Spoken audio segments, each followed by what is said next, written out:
Welcome, folks. Welcome to the Boot Hill Sports Network. We are here live in Portageville, the home of the Bulldogs, as the Tigers, after a 3-week homestand, go on the road to face Portageville to determine, at least a question from last year on the banner, who is the real VILLE between these two big teams here.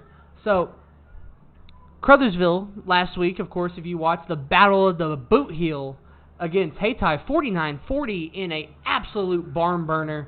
But all 49 of those points, all 7 touchdowns if you do the multiplication, were off the legs of Sammy Bryant. Sammy, 7 touchdowns, putting him in the MSHSAA record books.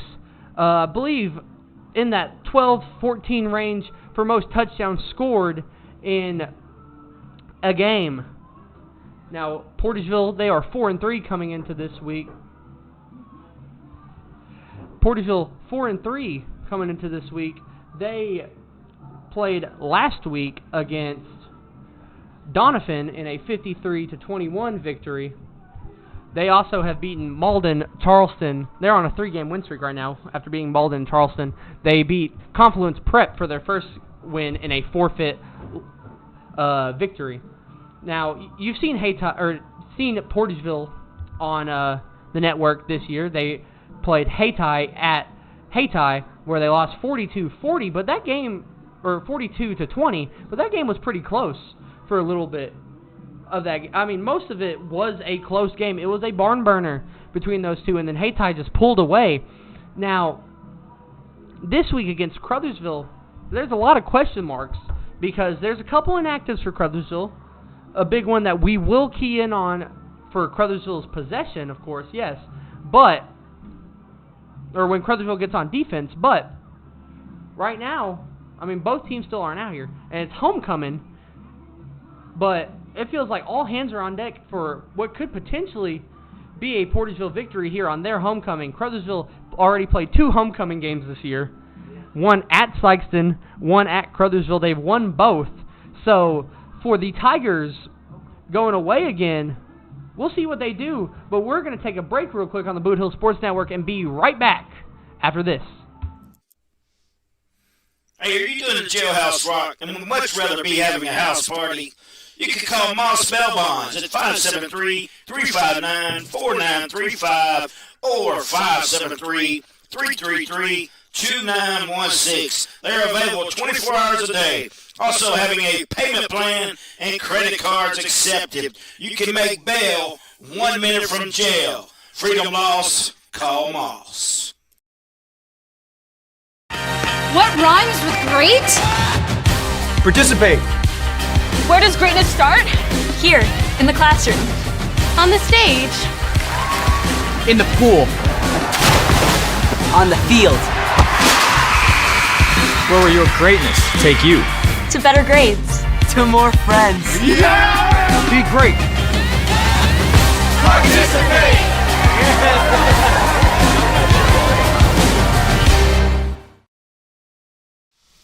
Hey, if you want a truck or a real fine car, Faulkner Auto Sales can get you cruising in any style. If Faulkners don't have it, they can get it. And if they can't get it, it's not even made. Go see Dwayne and Kevin at Faulkner Auto Sales on Truman Boulevard in Caruthersville or call 573-333-3800. And remember, if Faulkner's is not on the back of your vehicle, it damn sure ought to be.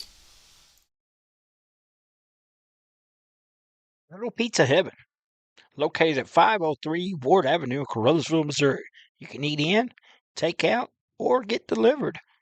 So make sure you call them at 573-333-0490 or go by and see Chrissy and the gang.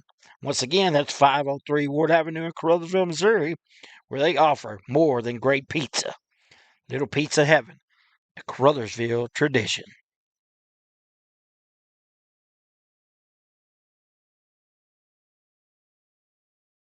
Tri-State Mobile Concrete, LLC. Whether you need 1 yard or 200 yards, we can deliver the concrete to you, mix it on site with one of our state-of-the-art volumetric concrete mixers. Our mixers carry the material on site and only mix what you need. You only pay for what you need. That's right, fresh concrete mixed on site. Tri-State Mobile Concrete is here to serve our customers. We're available 24/7. Normal business hours, 7 to 5, Monday through Friday, 7 to 12 on Saturdays. We know what it takes to offer great customer service that can't be beat. So give us a call at Tri-State Mobile Concrete at 573-359-8023. Fans, when you attend a high school game, do you stand at attention during the national anthem? Do you cheer a good play by the opposing team? If your team loses, do you take it well in stride? If you have answered yes to any of those questions, you are showing positive examples of sportsmanship. Don't forget that when you attend high school events, young eyes are watching you for examples of acceptable behavior.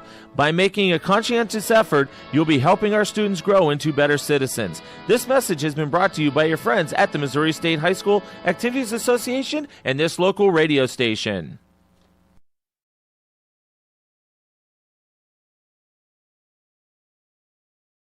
All right! Remember, we're a team that plays together. Listen, the winning will take care of itself. We just have to get everyone involved. In interscholastic sports, we celebrate what makes every one of us unique. And in the pursuit of a common goal, everyone in the huddle, in the bleachers, and in the community comes together. This message presented by the MSHSAA and the Missouri Interscholastic Athletic Administrators Association.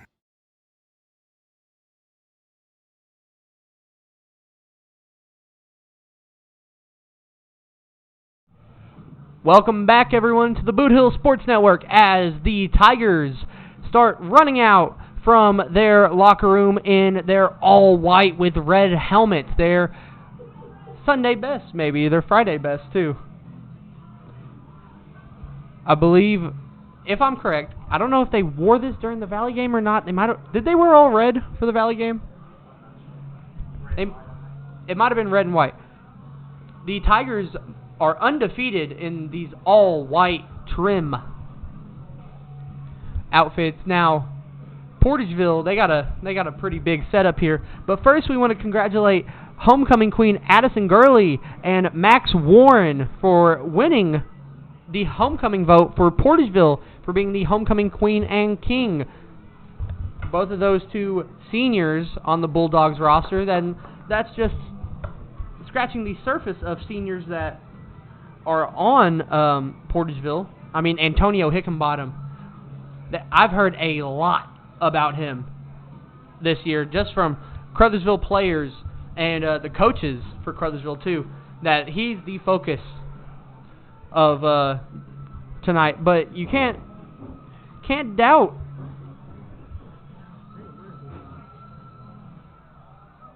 Mason Babb too. I believe he got Player of the Week just a few weeks ago for the Boot Hill Sports Network. I mean, there's a lot of names here on Aaron Bidewell's team that can hurt the Tigers in passing, rushing, in catching, overall. Now, the Tigers, I mean, you already know who they have on their team. I mean, it's Sammy, the Bull. It's the Bullfrog. It's whatever you want to call him.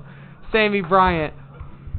7 touchdowns last week, 368 yards rushing. Now, I'm just going to go out on a limb, and the light just came back on. I'm about to crash out. They have motion-activated lights here, folks, and, well, the motion is not activating.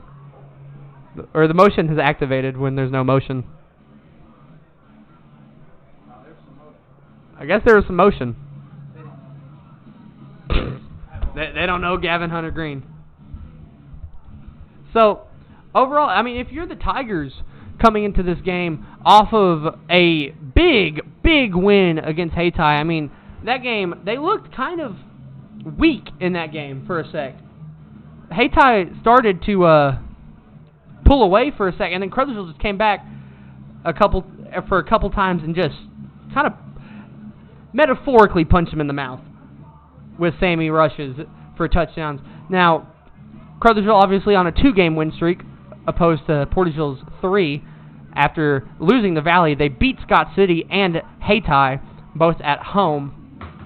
the last time the Tigers were away was almost a month ago to the date, September 19th at Sykeston, the last away homecoming that they were at, when by air, by land, by any means necessary, the Tigers just beat the Bulldogs down 70-42. So a lot of similarities with this game before. It's homecoming, it's away for the Tigers, and they're playing a Bulldog team. There's a lot of coincidences here from that last game, and hopefully for the Tigers, and here come the Bulldogs as the Bulldogs are running out with the Portageville and American flag running through the banner. For the Bulldogs, I mean, it's just you got to come out early against the Tigers tonight. I mean, when you flip the coin, you must make sure that you get the ball, because you don't want what happened last week with Hayti, where Sammy, first play of the game, rushes for a 51-yard touchdown. You don't want Caruthersville to get that momentum as quick as possible. So for Portageville, you just want to, A, be able to minimize the role of Sammy Bryant, but also get out early with a lead. You don't want the Tigers to get this lead and maybe start pouring on. So we're going to take our last break before kickoff here on the Boot Hill Sports Network and be back with the coin toss and football after this. Glowing Hearts In-Home Care Service is an in-home supportive care provider serving the area from locations at 1119 Ward Avenue in Caruthersville and at 511 East M in Marston, Missouri. Glowing Hearts has friendly, professional employees who provide home nursing visits along with personal and homemaker services to enable clients to remain at home. There is a difference. See for yourself by calling Glowing Hearts In-Home Care Service in Caruthersville at 922-5056 or in Marston at 643-2537. The innocence of youth. Is there anything any better? But soon they'll be in high school and facing all the same challenges you faced. How to make friends, how to fit in, how to be cool. We want our children to have everything they'll need to live fulfilling and productive lives. Make sure the kids in your family are among the more than 290,000 participants here in Missouri who take part in high school sports or activities.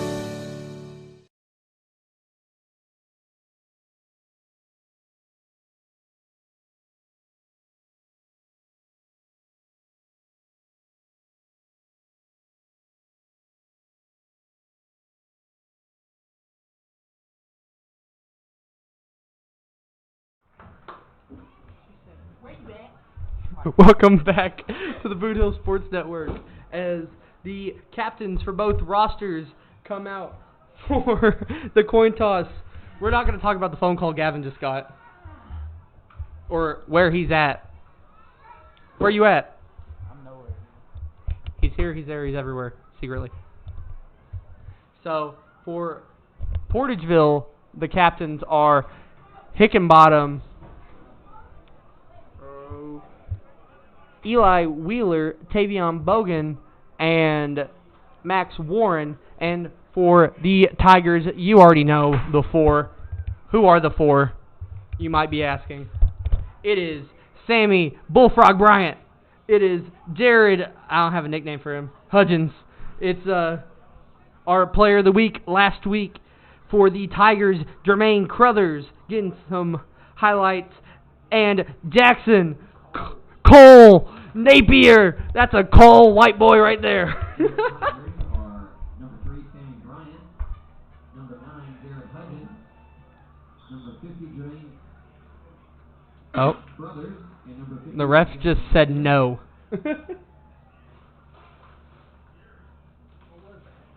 I don't know what the ref was doing there. Oh, maybe he was saying that Caruthersville's going to receive the ball.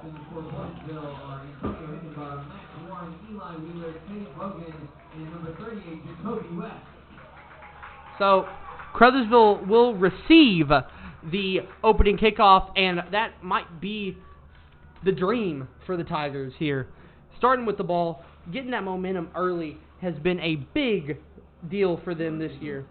And really a big deal in this whole era of Dominic Guglielmo's coaching is getting out early and being able to be the first to lay a shot in.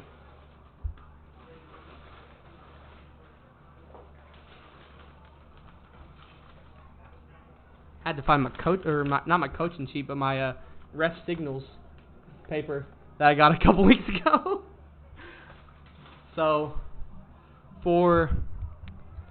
you already know who's going to be returning for the Tigers at least. It is Donzel Foster and Josiah Lockridge. Josiah we talked to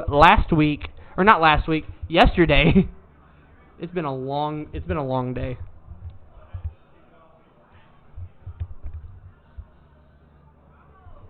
Lockridge and Foster. Lockridge we talked to yesterday on the Coach G show on Tiger Talk here on the Boot Hill Sports Network on our YouTube and Facebook.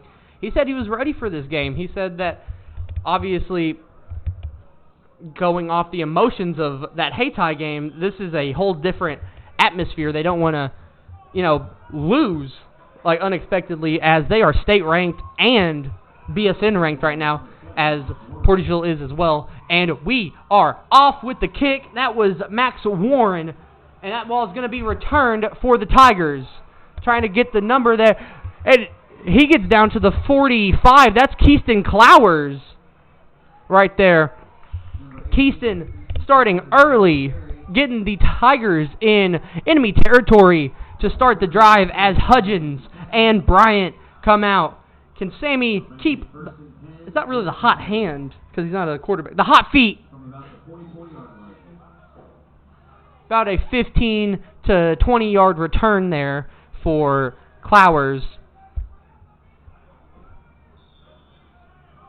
Hudgens with Bryant behind him. You're going to motion a man left, and here goes Sammy Bryant. And this is what Sammy's good at, getting a first down and getting down to the 30-yard line. 15 yards on the first play.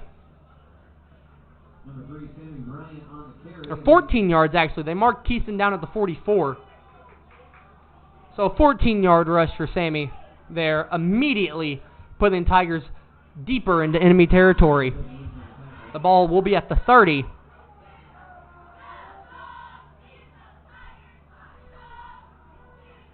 So another motion play here. This one's just going to go to Donzel Foster. Left, the jet sweep for Foster. He gets into the 10. He gets hit near the 6. But Donzel Foster on the jet sweep. Now there's a flag on the play. Let's not count our chickens before they hatch here. Portageville thinks this play's going back, and Caruthersville thinks this play's going back. I got Hayti on my mind because I got to announce Hayti's game tomorrow. Holding on the Tigers. So that big rush there for Donzel goes backwards almost immediately. About to the original spot of the drive. They're going to mark it. Oh, actually, they're going to mark it at the 30. So it's just going to be the same down in distance. I guess I'm so conditioned to NFL holding to where it's like they go back 15 yards no matter what, and not from the spot of the flag. So Hudgens with Bryant behind him again. It's going to be a handoff to Sammy. He's going right this time. He's going far right. Sammy tries to break a tackle but cannot. He goes down at around the 20. Are they going to move the chains? That's the question. They will. That's a first down for the Tigers. A 10-yard rush there for Sammy. And they are knocking on the red zone.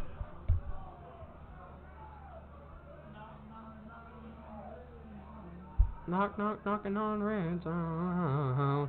So now Hudgens with a motion man left. It's going to be the fullback. It's going to be a handoff to Sammy. Sammy's going to get down around the 15 there, maybe the 14. Got hit in the knees. You know that it has to hurt right there. See where they mark this at. They're going to say it's more of a 9-yard rush. Thought that was only about 5, but I'll take the spot. Going to be a Jet Sweep quarterback keeper here. Jared's going to take it, and Jared's going to get down for the first down. Number 3 will carry again. That will be enough for another first down for Caruthersville. That was that was a smart play there for Hudgens. A quick jet sweep fake right there. 6-yard rush on the play. First down, first and goal from the 5. So if you've noticed there, the fullback tonight is Chasman Thomas, as Trayshawn is out this week. And that's just going to be another touchdown for Sammy Bryant. Number 3, touchdown Tigers. Just an easy 5-yard rush for Sammy. As now here comes Jermaine Crothers to kick. Last week, he was 7 for 7. Just going to say that.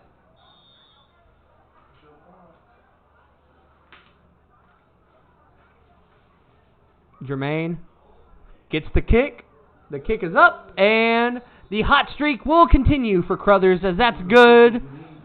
And the Tigers, after the Sammy Bryant 5-yard rushing touchdown and the Jermaine Crothers extra point, lead the Portageville Bulldogs 7-0.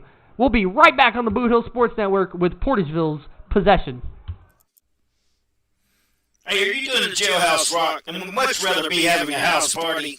You can call Moss Bell Bonds at 573-359-4935 or 573-333-2916. They're available 24 hours a day. Also having a payment plan and credit cards accepted. You can make bail 1 minute from jail. Freedom loss, call Moss. And welcome back to the Boot Hill Sports Network here as the Tigers go right down the field. Thanks really to the feet of Sammy Bryant there. I believe he got every carry that was not a penalty, except the one Jared rush for the first down. And he capped it off with a 5-yard touchdown for him. So now here comes Quan McVeigh to kick off to the Bulldogs. And we are back with some action. That's going to be picked up at about the 15. That's Hickenbottom. Hickenbottom's going right. There's a flag. The ref throws the flag far away there. And Hickenbottom gets tackled down by Clowers. There's a ref that got tackled down too. Holding on the Bulldogs. So this play will go back. And they will start within the 30 at least. Might be starting around the 25. I saw the ref throw the football and I thought that was a flag. I have PTSD of so many flags over the past couple weeks that, like, anytime I see a projectile thrown, I just think it's a flag. If I could do anything if I had, like, a penny for every pre-snap penalty this season, I would be a billionaire. Especially in that Sykeston game. I mean, it was insane. So Portageville will be starting around the 21-yard line. And if you notice there, to fill the void of Trayshawn, it's Jermaine Crothers not playing D-line this week and playing linebacker, as he first play, he gets a tackle there. Jermaine and trying to see who else got there. Kentravius Key got there, stopped Hickenbottom for a 3-yard rush.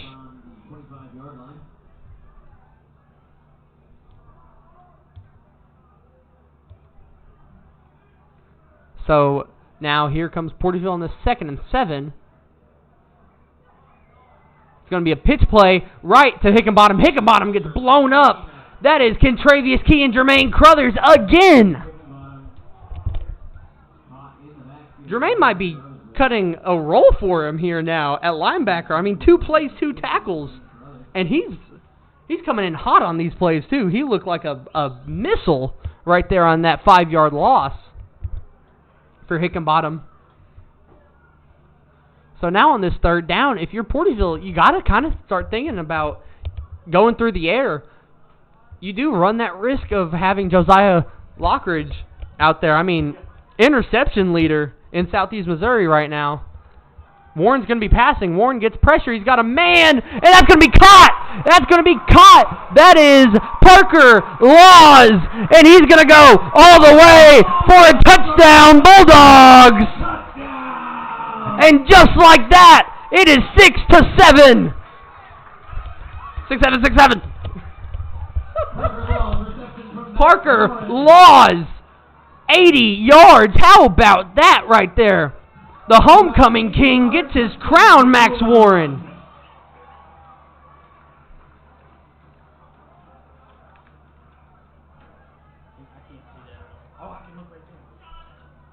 So now the Bulldogs here on these wide goalposts. We were talking pregame, or while we were setting up, about these goalposts.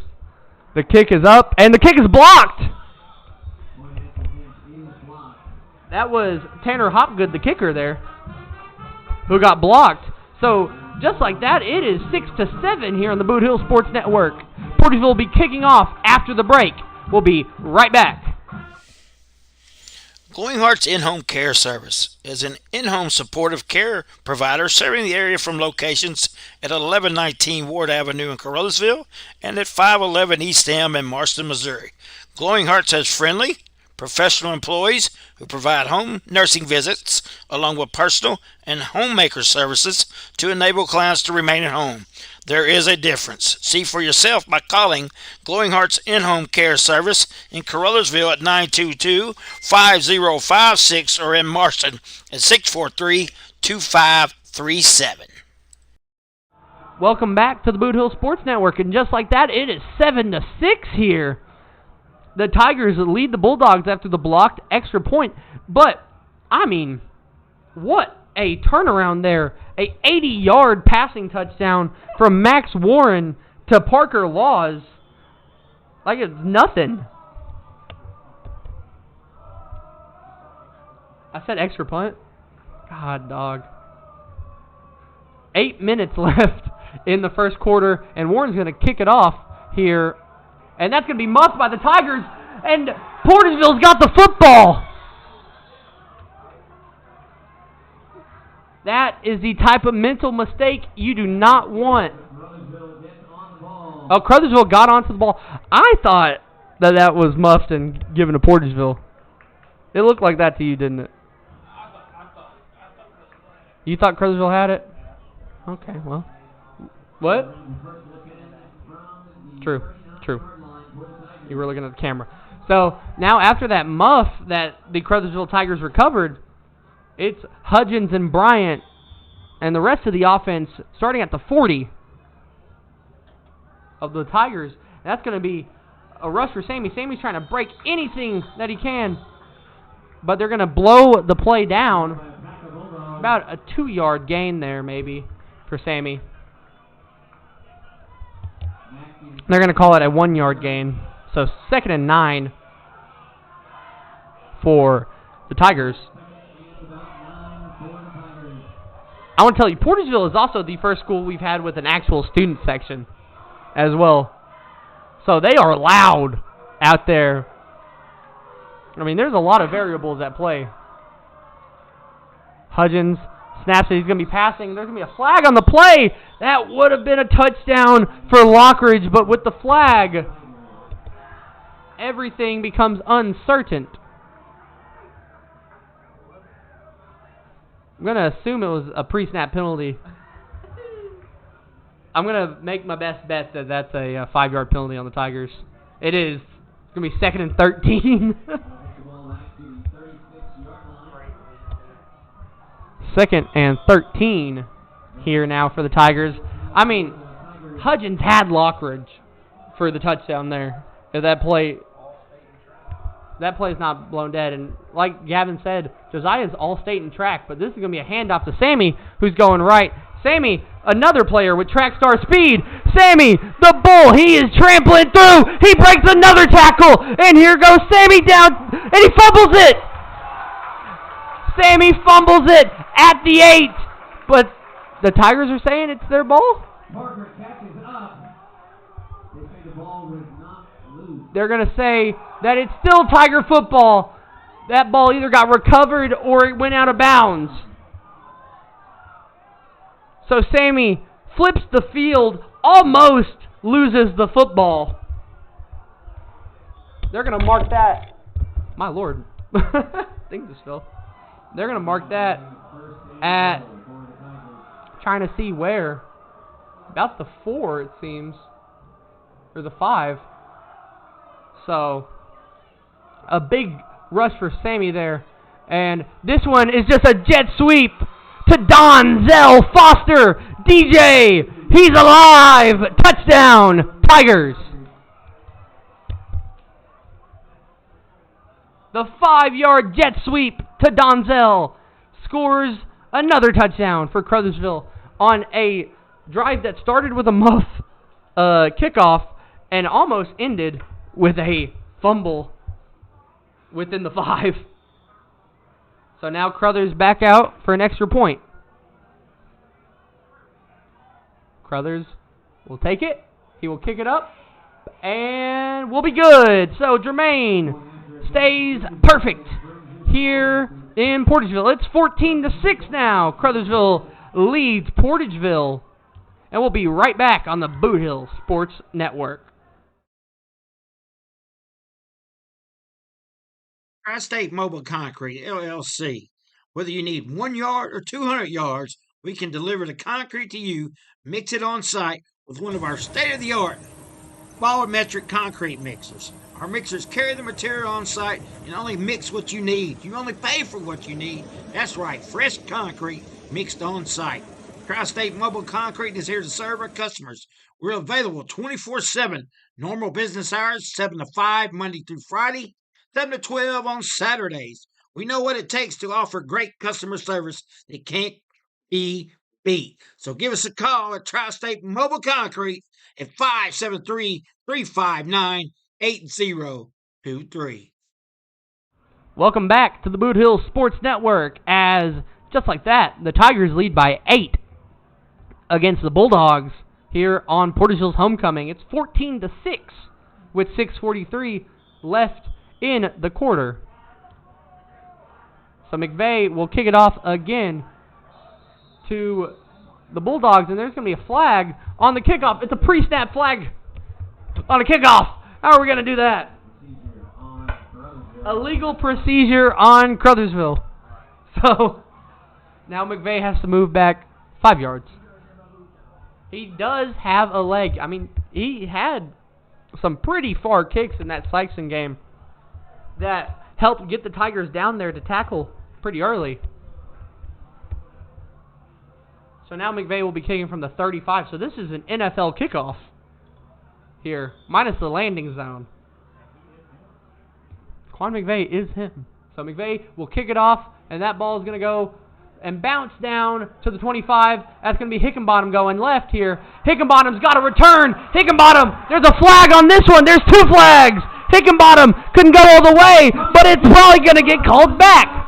Touchdown, Portageville. 2 flags on the play. Oh, I just want to alert you that rumbling sound was not me or Gavin. That was the camera tripod moving. It may or may not have sounded like one of us expelled something there. So the flag will be on Portageville, and the crowd yelled, "Call it on both sides," which is a little interesting because they did call a flag on Caruthersville for holding on the first drive. And an illegal procedure, so it's not like they're rigged or anything. It's not. They're not at that spot yet to be yelling. Yeah, yet.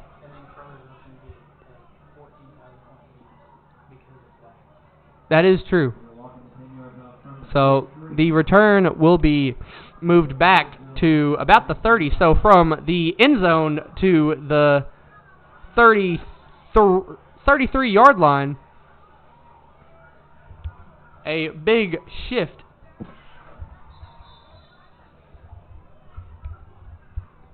.6:31 on the clock. Looks like they're calling for an official timeout.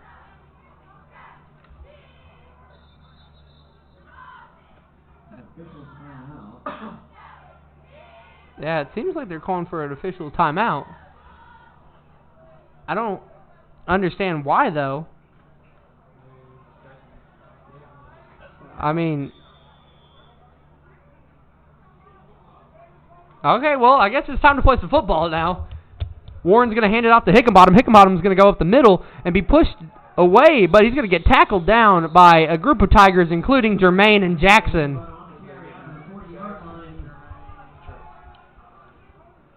You also see there, it's number 77, Ridge McGraw, is in tonight on defense. He, last week in his return game against Hayti, I don't believe played a single snap of defense.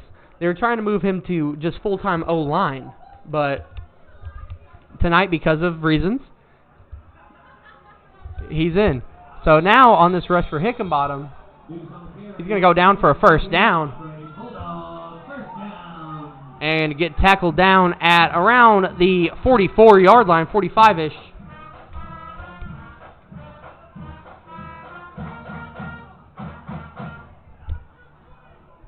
An update here in Charleston. In Charleston's game, it's 6-0. Charleston leads East Prairie. East Prairie and Caruthersville's district, as well as Hickenbottom gets another handoff, but this time he's swarmed by a group of Tigers, including Trace McGraw and Contravious Key there, and Bigham. I mean, Trace just fell on him there on that tackle. That was insane. That was a 2-yard gain for Hickenbottom.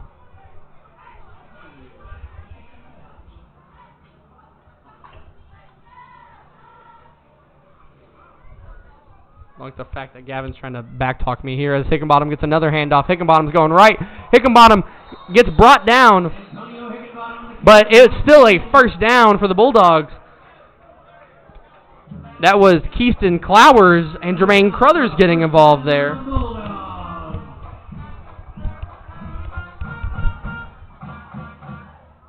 First down Bulldogs within Tiger territory now, as they are at the 37-yard line.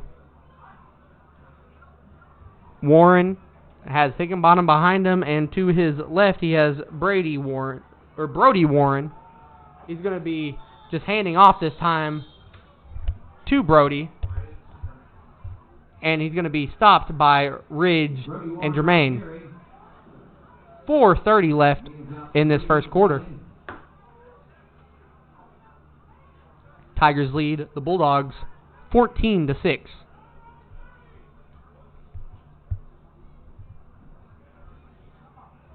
You are watching the Boot Hill Sports Network. Charlie Duckworth joined alongside Gavin Green on camera as Warren's going to hand off to Warren again, and this time be taken down by Chasman Thomas for a short gain of about 3.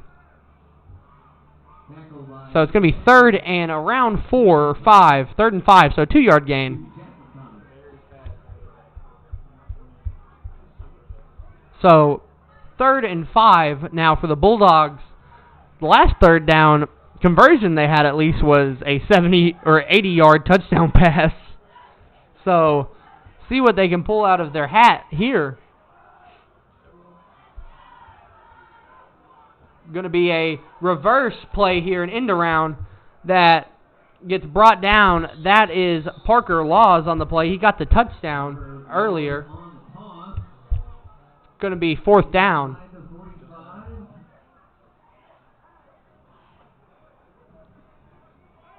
See where they mark this.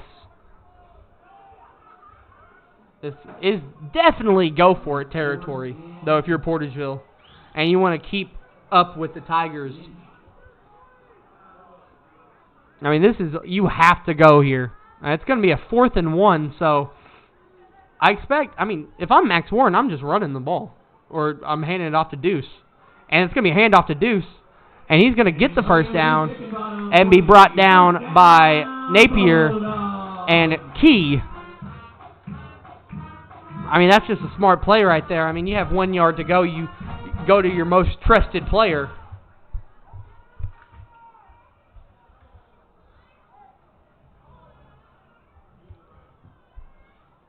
Now, the Bulldogs, with under 3 minutes to go in this first quarter, are pushing down the field at the 29 now. Warren's going to be passing. He's pressured, gets hit as he throws, and that's going to be incomplete. And there's a flag on the play. It's going to be a pass interference there. It was a very late flag, but you can argue that was pass interference. So, seems like the Bulldogs are going to be in the red zone. They are barking at that end zone. See how many dog puns I put into this game. It's going to be a lot. Gavin's hating on me already, okay. That'll be 15 yards and a first down Bulldogs. First down Bulldogs. They'll be at the 14-yard line here. So they still have a first down to get, but it's going to be pretty hard to get the first down without getting the touchdown. I mean, it's a 4-yard difference. They're going to call it a 5-yard difference, actually. First and 15.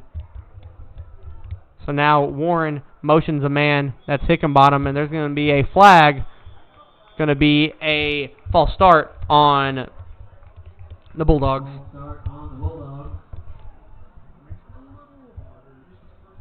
There's a pre-snap penalty there, folks. So your favorite few words.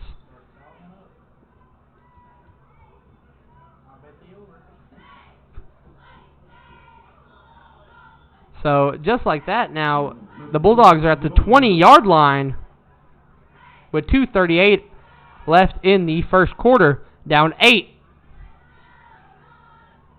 You got to expect they're going to call the number of 1 there, Deuce Hickenbottom. But who knows? Who knows? Warren has an arm on him. He can fling it. But it's going to be a handoff to Hickenbottom, who gets stuffed immediately. That's Trace McGraw. And trying to get the other number there, Bigham. Trace and Bigham, the junior connection. They're coming in and stopping Hickenbottom before he can get anything. I believe they're going to call that a gain of nothing, a loss of nothing. Still 2nd and 15.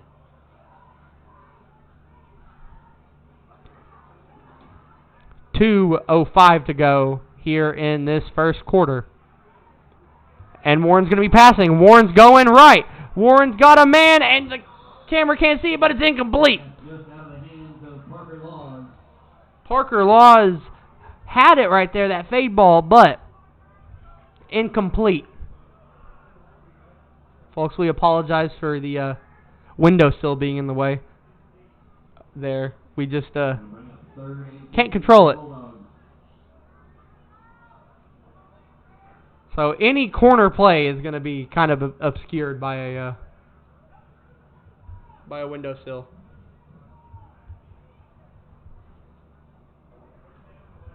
So now on this 3rd and 15, after that fade, see what the Bulldogs have as there's going to be a flag on the play. It's going to be encroachment on the Tigers. So the hard count gets the Tigers a jump. It's 3rd and 10.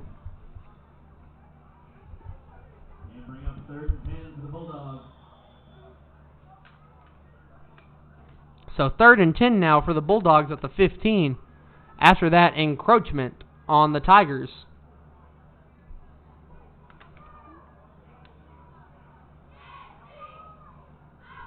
See what they do now.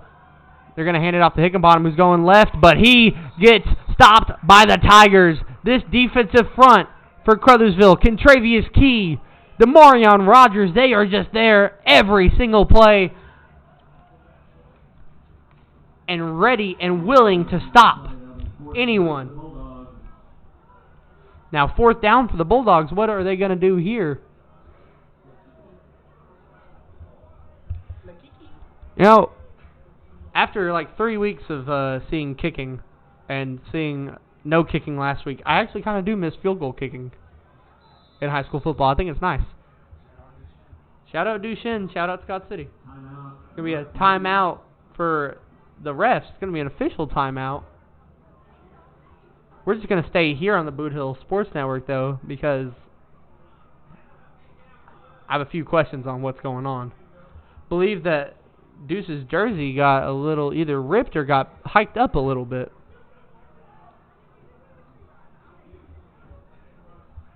I believe his jersey just got either a little tear in it or just... So now the Bulldogs on this crucial 4th and 10. There's another flag on the play. Is this time it's going to be... It looks like it's going to be offsides. All right, no flag. It's going to be a timeout called by, I believe, the Bulldogs. Timeout, Portageville. So, with that timeout, we'll take a timeout here on the Boot Hill Sports Network and be right back after this. Little Pizza Heaven, located at 503 Ward Avenue in Caruthersville, Missouri. You can eat in, take out, or get delivered. So make sure you call them at 573-333-0490 or go by and see Chrissy and the gang. Once again, that's 503 Ward Avenue in Caruthersville, Missouri, where they offer more than great pizza. Little Pizza Heaven, a Caruthersville tradition.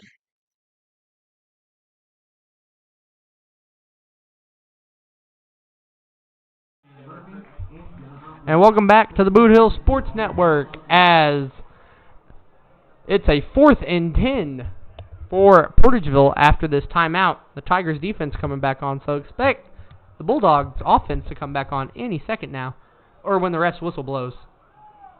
Actually, I guess they'll just... sometimes the refs get a little impatient, and I find it funny when they blow the whistle a lot after a timeout. But Portageville and Caruthersville both get out there, ready to go. 4th and 10. This is a very crucial play, though. Because, Portageville gets this, scores a touchdown on this play. They're a 2-point conversion away from tying. Portageville doesn't get this. They just gave the ball to the Tigers, who have arrested offense. And it's going to be a pass for Warren. Warren going corner. It's going to be batted away by Keyston Clowers.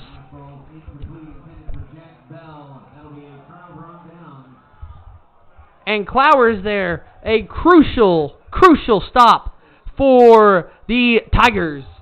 As now they get the ball at the 15. At their 15, yes, but their offense gets to go back on the field, get ready.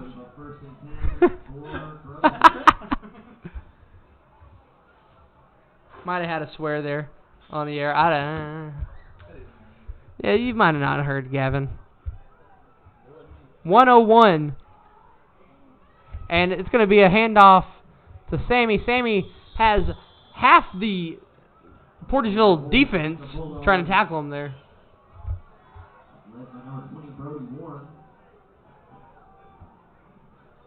I believe his helmet might have came off on that play, though. Who knows? I might have been seeing someone else's helmet come off. I think I was. I thought I saw something. That's all I'm trying to say. So now it's gonna be a snap. Gonna be a pass. Jared just skies his man there. That was to Donzel Foster. Incompletion for Hudgens. So now it's 3rd and 9 with 24 seconds to go. 3rd and 9 for the Tigers. Could be good for Portageville if they make Caruthersville punt here. Get right back on the field, but there's still 9 yards to go on this play. Hudgens has Bryant behind him, and he's going to be passing. He's thinking deep ball. He's thinking Donzel Foster, who can't corral it in. Donzel was right there for it. That was a beautiful ball, and he tried. He got defended very well there. That was good passing defense. So now it's 4th and 9 for Caruthersville, and they have to punt. So Hudgens will be punting from the shadows of his goalpost. 19.1 to go.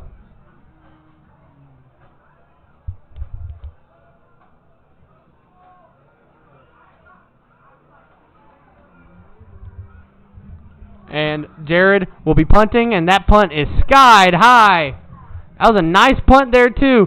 As the return, oh, wow, what a tackle. What a break of that tackle. It gets down to the 50, and there's going to be a flag on the play. Parker Laws gets tackled by Napier, but what a way to break out of those tackles there. He looked dead in the water at the 45 and somehow gained 5 on that. But there's a flag down. 6.8. Trying to see what the flag is. It's going to be face mask on Caruthersville, so they move up, or Portageville moves up a little bit more here.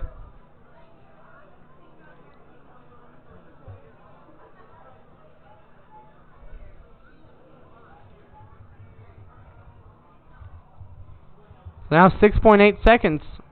Portageville with the ball.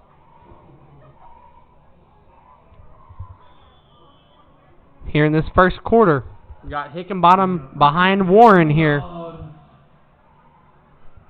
Warren getting the play. Honestly, I wouldn't be surprised if he passes here. It's going to be a handoff, though, to Hickenbottom, and Hickenbottom's going to get stopped. And that's going to wrap up this first quarter as the Tigers lead the Bulldogs 14-6 here on the Boot Hill Sports Network. We'll be right back with second quarter action after this. All right. Remember, we're a team that plays together. Listen, the winning will take care of itself. We just have to get everyone involved.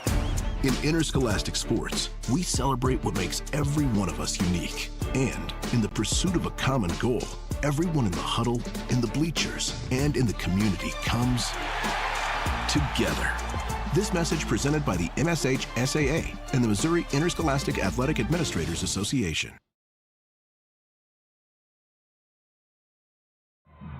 Welcome back to the Boot Hill Sports Network as we have a scoring update from Charleston. 14-0. The Blue Jays lead the Eagles of East Prairie. So, just to give a little background on this game for all you at home, and if you have not been paying attention to the conference title race here in the SEMO South, if Caruthersville wins this game, they go undefeated, win the conference. They've already beaten Malden, Scott City, and Hayti. Portageville's the last team. Now, it gets a little messy here when we talk about what happens with Scott City, who's 3-1. Let's just say the Tigers slip and lose this game. Scott City's 3-1. Caruthersville's 3-1. Caruthersville has a head-to-head tiebreaker. I don't know how the SEMO conference does tiebreakers, though. It might be off of common opponents. If so, Portageville's already lost to Scott City.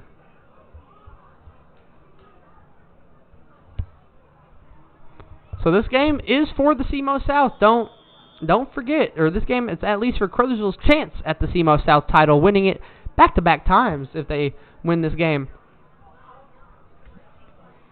Warren, and there's going to be a flag, 2 flags on the play. It's going to be on Portageville.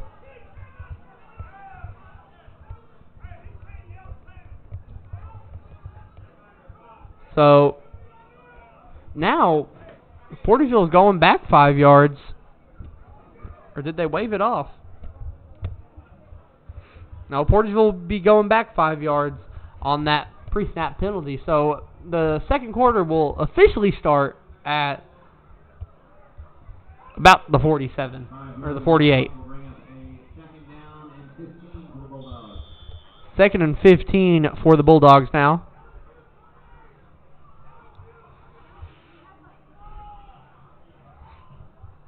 So on the second down, we'll start the second quarter officially with the snap.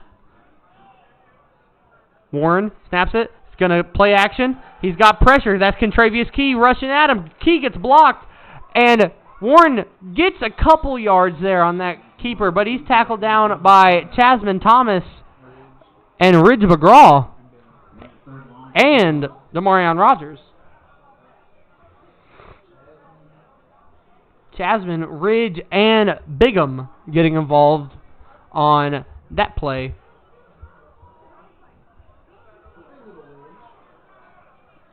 So now it's 3rd and 14 for the Bulldogs. 1 yard gain for Portageville on that play. Warren with Hickenbottom behind him. He's going to be rolling out left this time. Pressure coming in. He's got a man. Laws, what a catch, Parker Laws.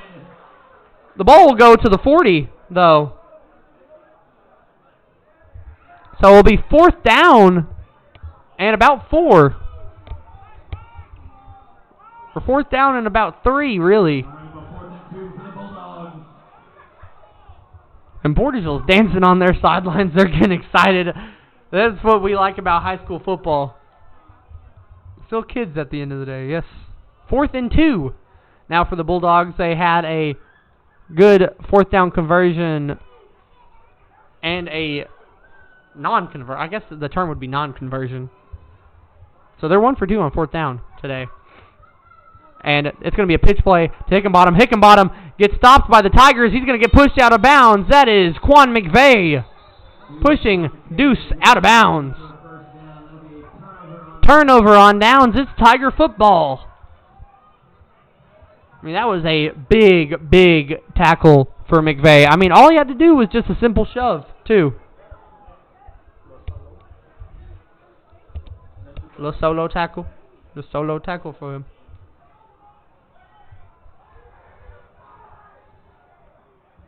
So now here comes Hudgens and Bryant back in with the entire Tiger offense. Let's not forget Josiah Lockridge, Keaston Clowers, and the whole O-line. And this is going to be a handoff to Sammy going right. I mean, this O-line. Jermaine, Jackson, both McGraws, and Contravius coming in for an injured Austin Brooks. Hope he recovers from his injury. Tonight, Contravius Key is in, though, at right guard. He is a solid build. 9:45 left after that 3-yard rush for Sammy. Going to be in motion. Going to be a zone jet or zone fake jet as Sammy's going to get the ball. Sammy is going to go and gain a bunch of yards. He gets pushed to the fence. Wow. Sammy got pushed into the fence. All I'm saying is, his arm's hurting after that. Might have one play where he doesn't do anything there. About trying to guesstimate how many yards that was. About a 12, 13-yard rush there for Sammy.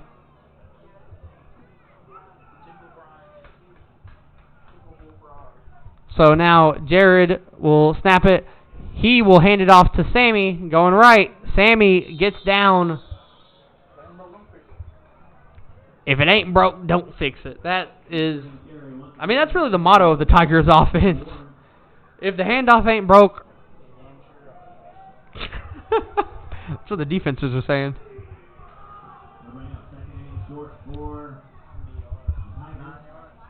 9-yard gain there on that rush for Sammy. 2nd and 1 with under 9 to go in the second quarter. Going to be a handoff again to Sammy. Sammy is going to gain the first down, it seems. About a 1 to 2 yard gain on that play. Looks. Or are they going to call it 3rd down? They're going to say no gain, 3rd down. It's legitimately 3rd in the length of the football here. I mean, the nose is on the first down line. And it's time for the world-famous Caruthersville Tiger play. You know what this is. It's a tush push, baby. They're going to gain a first down on that Jared Hudgens rush. And that's the tush push. I just want to shout out Miss Whitfield. That's her favorite play right there. She claims that it's the realest American play. I believe that was a 2-yard gain for Hudgens.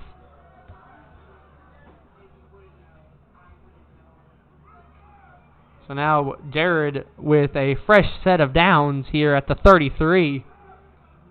Now, I wouldn't be surprised if he passes the ball here. It's going to be a motion. That's going to be Lockridge in motion. It's going to be a jet sweep to Lockridge. Lockridge, what a juke right there. I mean, he's going to lose a bunch of yards, but that was some fancy feet right there. He got that defender stuck twice. Number 4, Josiah Lockridge on the carry. I believe that's going to be about a 5 to 6 yard loss, though.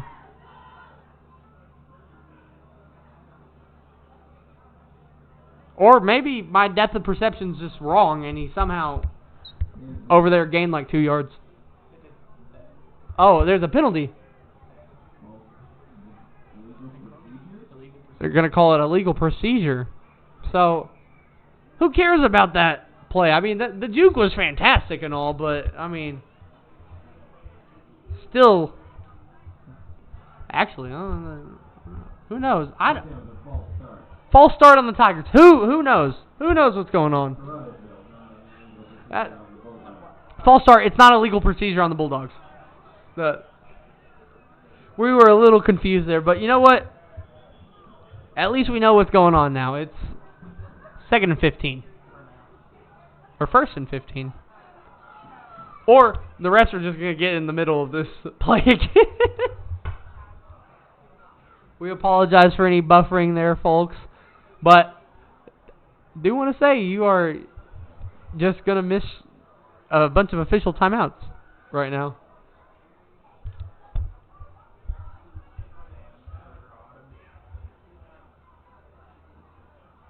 We got 2 other scoring updates here.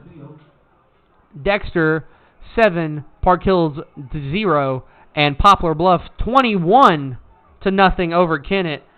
A big score from a Poplar Bluff team that has taken some lumps this year. I believe they're 1-6, I'm pretty sure. So for a Poplar Bluff team that's taken these lumps, I mean, impressive. So it's going to be a 2nd down and 17. So a 7-yard loss for Lockridge on the play. I'm glad that we got this figured out. So Lockridge loses 7 yards. But this time, it's going to be a quarterback keeper for Jared. Jared's going to gain 7 yards, and he gets hit hard. He went up in the air right there. When I hear Deuce, I just want to say Deuce McAllister. Or Deuce McBride. Deuce McBride is also accurate there. It's going to be 3rd and 10 for Caruthersville after that 7-yard gain.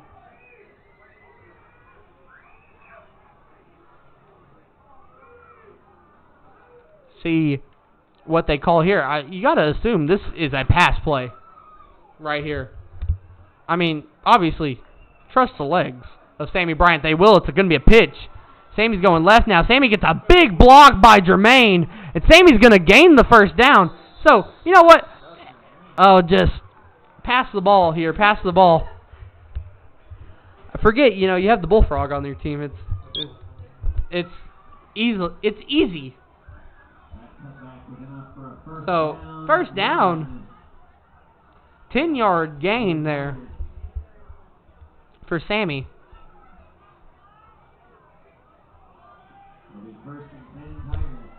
1st and 10 for the Tigers.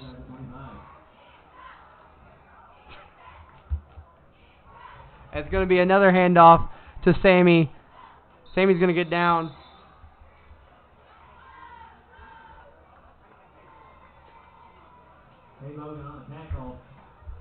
Bogan gets the tackle there. And last year was the Bogan Bowl between these two teams. This year, a bunch of Bogans lost, including Kenyon, Caruthersville senior. But still have Tavion here for one more year. Or, well, a few more games is what I'm trying to say. So now it's 2nd and 2 for the Tigers as Jared's going to go right. And Jared's going to get in for the touchdown. So a 15-yard rushing touchdown for Jared Hudgens. And there's a flag. There's a flag. Don't you just hate penalties?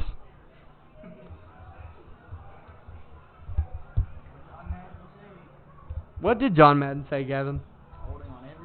Holding on every play. Uh-huh. There is holding on every play. Let's be real. That's a hold on Caruthersville. And I believe that's already their 6th game. And I just unintentionally made a 6-7 joke there. You want me to get kicked off? Okay. So, 2nd and 4 now for Caruthersville after that holding penalty.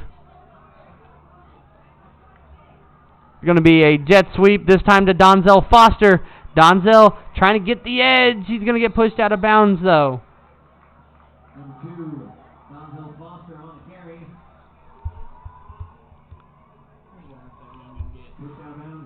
Trying to see what they're going to call it. They're going to call it a gain of 0, I believe. Or no, a gain of 2. Gain of 2. It was interesting because it went backwards. The ball on mark on the scoreboard went backwards for a sec, so it kind of tripped me out. Now with 5:31 on the clock, Hudgens is going to snap it.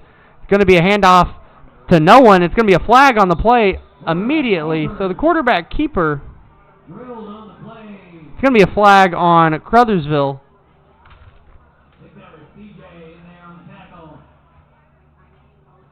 Now, confused about the hand signs. We have the hand sign chart here. A legal shift on the Tigers. They're going to turn down the penalty. They're going to decline it. So, it'll be 4th down for Portageville. And Caruthersville, they don't kick field goals like Dushin or Scott City. They go for it. But first, they're going to go for a timeout. So, here on the Boot Hill Sports Network, we'll be right back here in Portageville in the Dog Pound for this 4th and 5 for the Tigers. Right after this. The score of any athletic event is generally forgotten over time, but the actions of players, coaches, and spectators leave lasting impressions. The next time you attend a high school game, think of how history will remember you. Choose good sportsmanship and help rekindle the spirit of citizenship.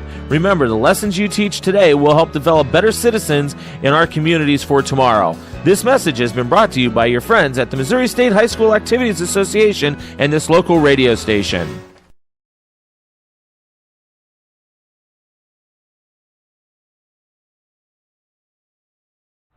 Welcome back to 4th and 5 here in Portageville. The Tigers have pushed down the field, had a few penalties on the way. But now, this is where rubber hits the road. I just heard $5 double cheeseburgers. Do you have $5 on you? You got to get us both. You got to get me right.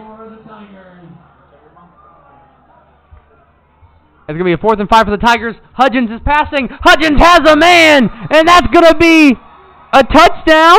Are they going to call it a touchdown? It is.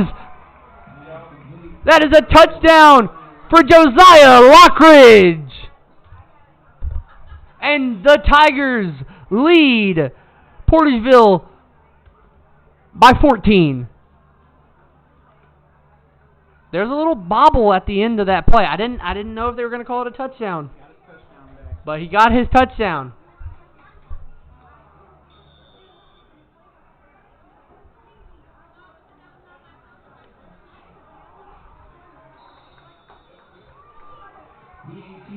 And the PAT is blocked. So Jermaine misses his first PAT in a couple weeks, I'm pretty sure. I'm pretty sure we're going back to... I think he didn't miss one in the Valley game. So, Portageville's up 20-6 now on the Boot Hill Sports Network, and we'll be right back after this. Little Pizza Heaven, located at 503 Ward Avenue in Caruthersville, Missouri. You can eat in, take out, or get delivered. So make sure you call them at 573-333-0490 or go by and see Chrissy and the gang. Once again, that's 503 Ward Avenue in Caruthersville, Missouri, where they offer more than great pizza. Little Pizza Heaven, a Caruthersville tradition. And welcome back to the Boot Hill Sports Network, where I don't understand the left from my right. But I'm just saying, I heard a deal, $5 double cheeseburgers. And I'm a big guy. Gavin's a big guy. We want some double cheeseburgers, you know? Halftime. Game is game. And that is a squibber, but it's a beautiful kickoff by McVeigh. Laws is going to return it. Laws is going to go far, but he's going to get tackled down by Travion Carter, I believe. I believe that was Travion Carter. 58 there. Our roster sheet says he's 55, but that was at the beginning of the year. He was 55. Him and Contravius were both 55 for a sec.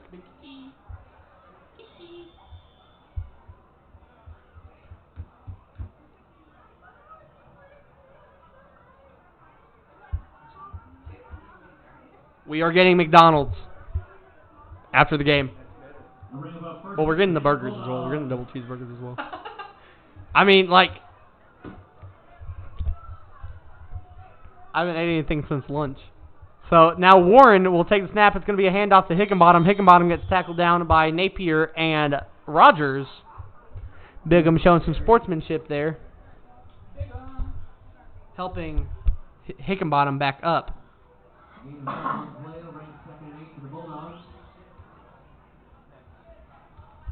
Can you please stop singing Bees in the Trap?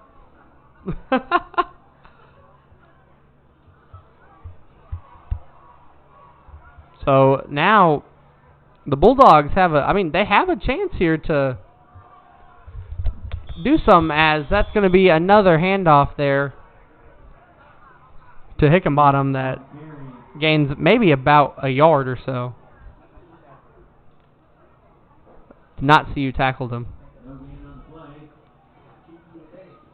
No gain on the play. Third and 10 for the Bulldogs with 4:10 left in this half. So 3rd and 10 here. Warren's going to be pitching it left to Hickenbottom. Hickenbottom gets pressure, but he's just going to waltz out of bounds. No tackle by anyone on the play. Donzel Foster and Bigham both almost got there.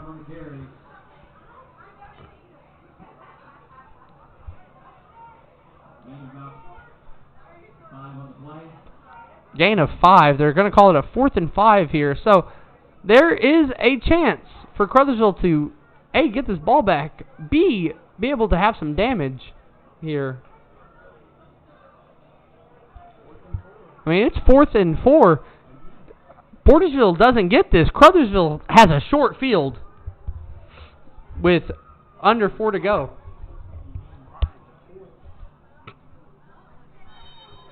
And timeout by the Bulldogs. So Portageville calls another timeout here, and with that, we'll take a timeout on the Boot Hill Sports Network. Tigers lead the Bulldogs 20-6 with 3:55 to go. Hey, are you doing a jailhouse rock and would much rather be having a house party? You can call Moss Bell Bonds at 573-359-4935 or 573-333-2916. They're available 24 hours a day. Also having a payment plan and credit cards accepted. You can make bail 1 minute from jail. Freedom loss, call Moss. And welcome back to the Boot Hill Sports Network, as it's just two silly guys here announcing this game. It's Charlie Duckworth, that's me, and Gavin Green on the camera. So if you have any issues with the camera, contact Gavin Green on Facebook Messenger or add him on Snapchat. I believe his Snapchat is the Gavster. So harass him if you don't like the camera. Warren, 4th and 5 here. He's got a man wide open. And that is Evan Windsor. First down, Bulldogs at the 30. Gets tackled down by Chasman Thomas. And the field is flipped. What a pass by Max Warren. He has an excellent deep ball.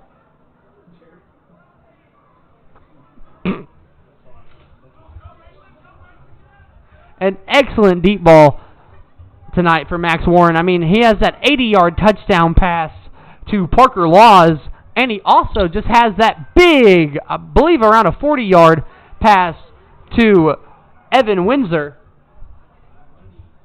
So at the 31 now, 3.5 to go. The Bulldogs are knocking. Hickenbottom behind Warren. Takes a snap. It's going to be a handoff. Actually, that's not Hickenbottom. That is Brody Warren, the running back 2. They're the power back, it seems, for Portageville. Brody Warren on the carry. First down, Portageville. Their PA started yelling at me, and it scared me. Like, if there was a camera on me right there, there would have been a jump shown.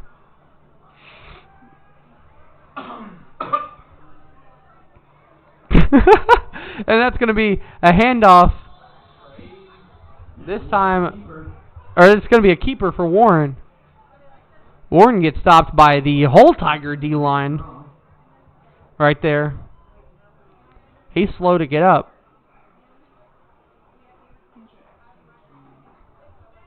2:30 on the clock here as the Bulldogs are at around the 16-yard line? Or the 18-yard line? At the 18. The Bulldogs here. Warren handing off to Warren. That's Brody Warren. Touchdown! Bulldogs as they go up, or they don't go up. They're now down by 8. So an extra point would put them a touchdown extra point away from leading, or from tying the Tigers. 2:06 left in the half.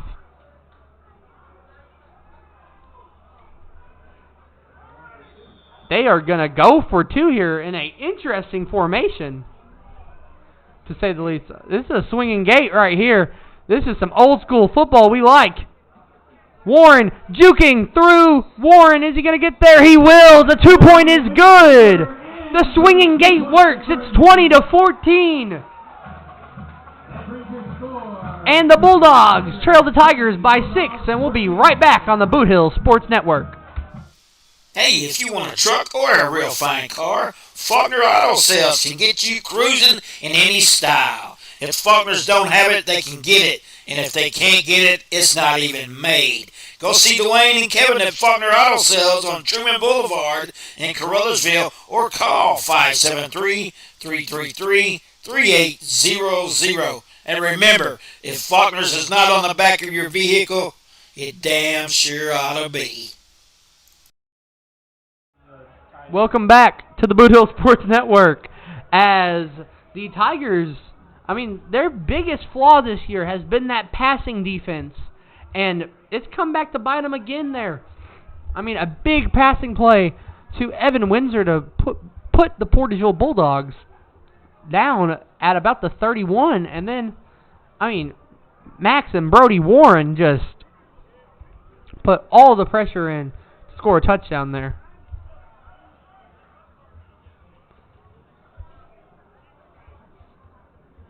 So now, Max Warren, relieved of his quarterback duties, he will be the kicker on this play.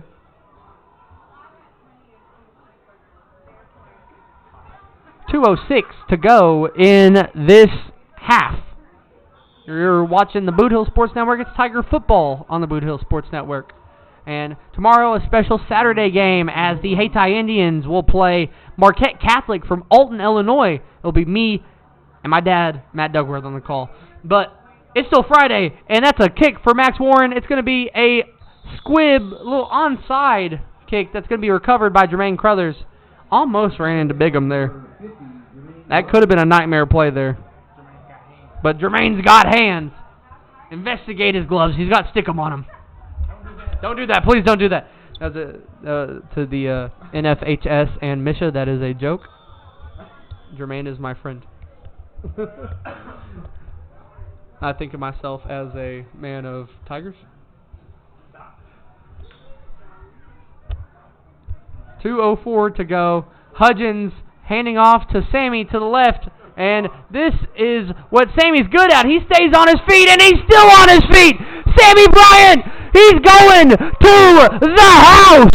Touchdown. Tigers, 56 yards. Sammy Bryant. And just like that, all the momentum from Portageville just fades away.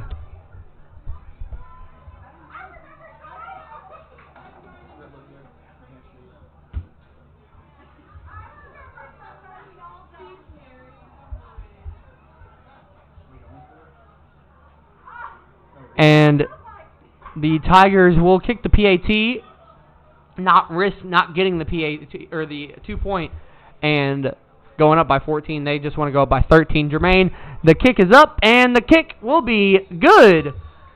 So a 13-point lead for the Tigers here with 1:52 to go in the first half. And we'll be right back on the Boot Hill Sports Network. The innocence of youth.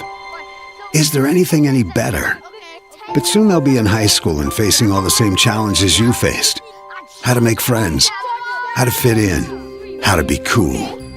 We want our children to have everything they'll need to live fulfilling and productive lives.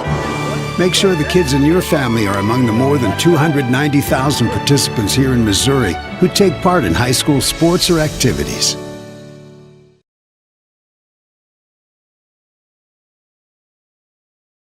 Welcome back to the Boot Hill Sports Network, as it's 27-14 after that big Sammy Bryant rushing touchdown where I think it would legit take an army to stop him on that play. Because he just, I mean, he said, no, no, no. I don't want to go down. That's what that Amy Winehouse song actually said. I don't want to get tackled. No, no, no. Okay, I'll just have Gavin announce for the rest of the night as Quan McVeigh kicks a line drive, and that's going to be recovered by one of the upmen. That is Blake Novak, who gets tackled down almost immediately after he gets the ball. That was number 15, Tarman Tillman, quarterback 2 for the Tigers, getting on the stat sheet tonight.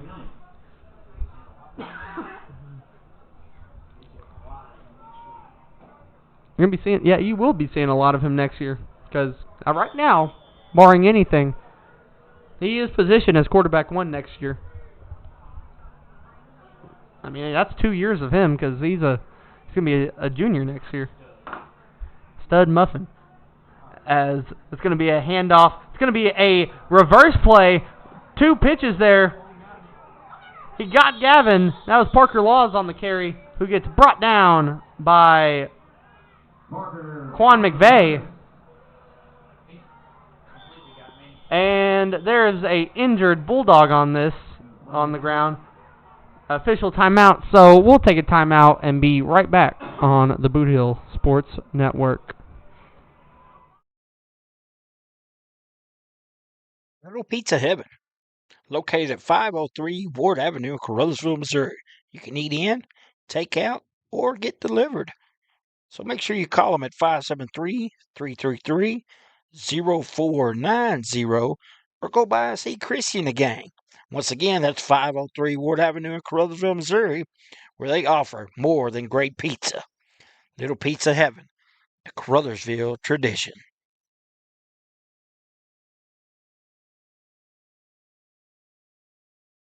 Welcome back to the Boot Hill Sports Network, as that is Deuce Hickenbottom, who has gotten up and is walking back to the sideline on his own accord. We hope Deuce recovers well and gets right back into this game. He's had a dominant first half on the ground. So he's out for at least a play here, trying to just walk it out.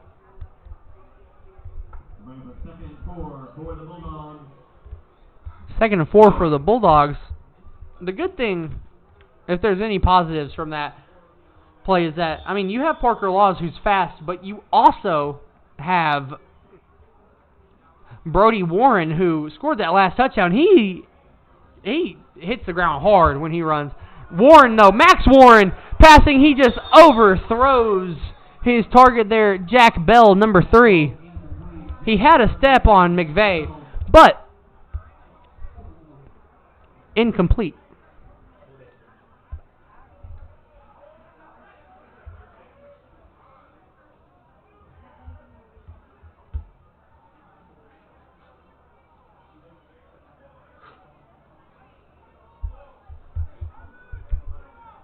So now, Warren just exposed something. I mean, if they can get that separation, Warren completes that pass, that's a touchdown. Oh, I don't know why they won't go for it again, but Brody Warren just gets hit hard on that play. And I think he was down immediately, but it didn't matter because he got hit. The ball popped out for a sec there. But I guess they were going to call him down as the ball popped out, so under a minute to go now. Contravious Key, Jermaine Crothers, Jackson Napier, and both McGraws, I mean, they came crashing in there. Deuce Higginbottom comes back in the game. We're glad to see that visual right there. They're going to let the clock run down. 4th and 4, so they have to, they have to have at least one more play as the clock and play clock are on different levels. And Bigham jumps all the way to another county. He jumps all the way back to Pembroke County on that play.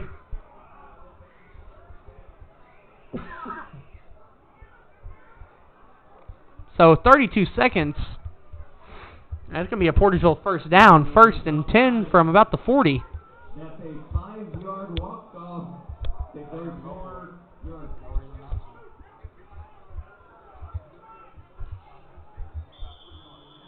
They're going to just call it a 5-yard walk-off, actually. So 4th and 4. So, like I said, Portageville has to get a playoff here, as there's a 5-second difference between play clock and game clock. So Max Warren has to have one more play at least here. 7-second difference. I was wrong there. But timeout, Portageville. So with that, we'll take a timeout, our last timeout of the half, and be right back after this. The innocence of youth. Is there anything any better? But soon they'll be in high school and facing all the same challenges you faced. How to make friends, how to fit in, how to be cool.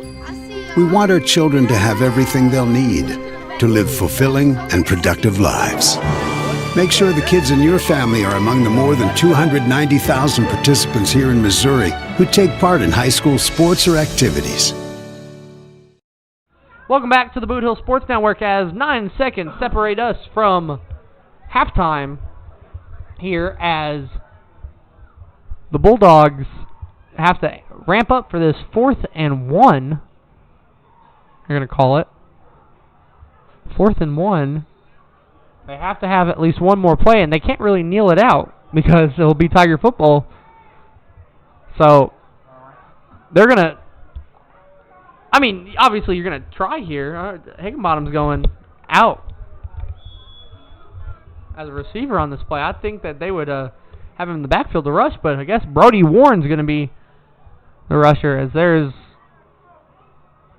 an official timeout. This might be the 5th official timeout we've had this game.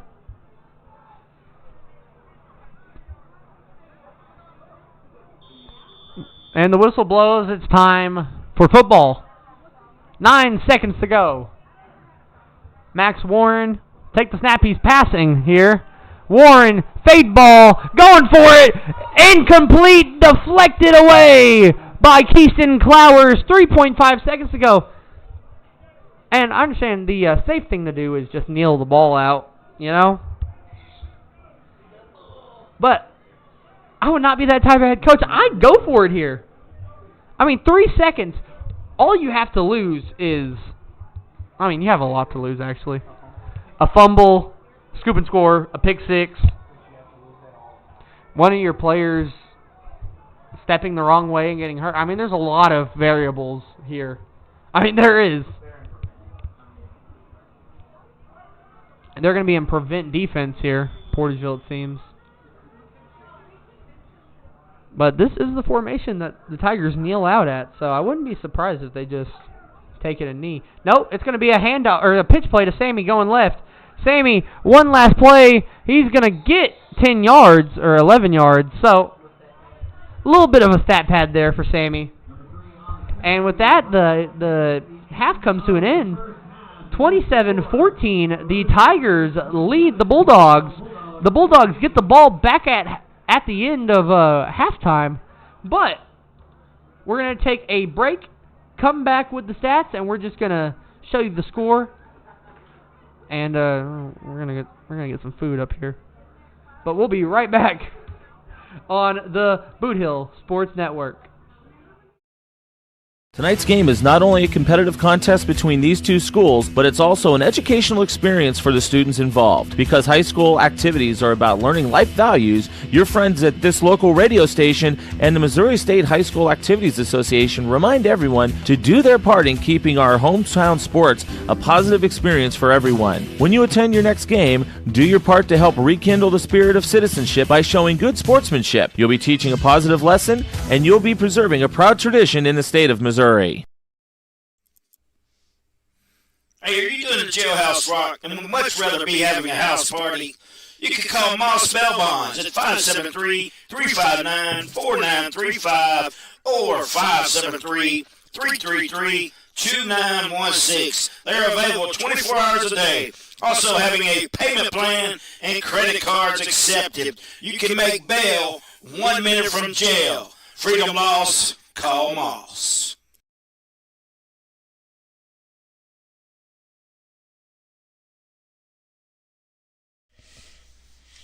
Glowing Hearts In-Home Care Service is an in-home supportive care provider serving the area from locations at 1119 Ward Avenue in Caruthersville and at 511 East Elm in Marston, Missouri.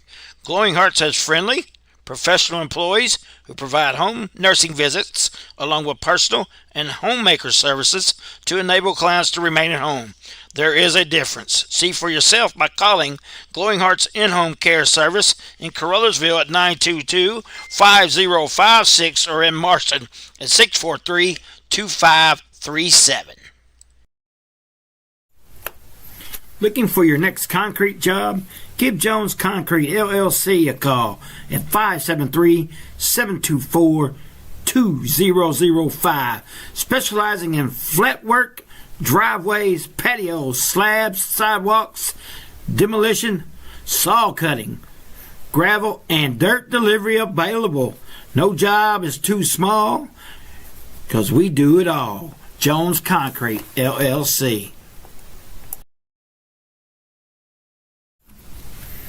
Has your home renovation project got you down in the dumps with nowhere to put the junk? Well, give Tri-State Roll-Off Dumpsters a call at 573-359-8023. Locally owned and operated by Brad Jones and Tyler Brooks. Tri-State Roll-Off Dumpster LLC offers 20, 30, and 40-yard dumpsters, 7 to 30-day rentals, and long-term commercial contracts, serving Arkansas and West Tennessee. Once again, that's Tri-State Roll-Off Dumpsters at 573-359-8023.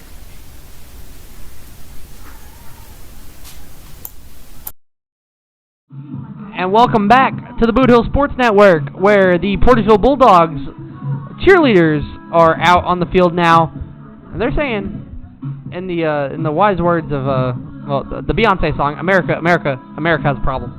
And the real problem in this game has been the fact that both teams have been in penalty trouble for most of this game, at least. I mean, this has been a sloppy first half for both teams, but defensively getting into it, Jackson Napier, 8 tackles, 3 for Ridge McGraw. Josiah Lockridge 1. Keyston Clowers 1 with 2 pass deflections. Chasman Thomas 4 tackles.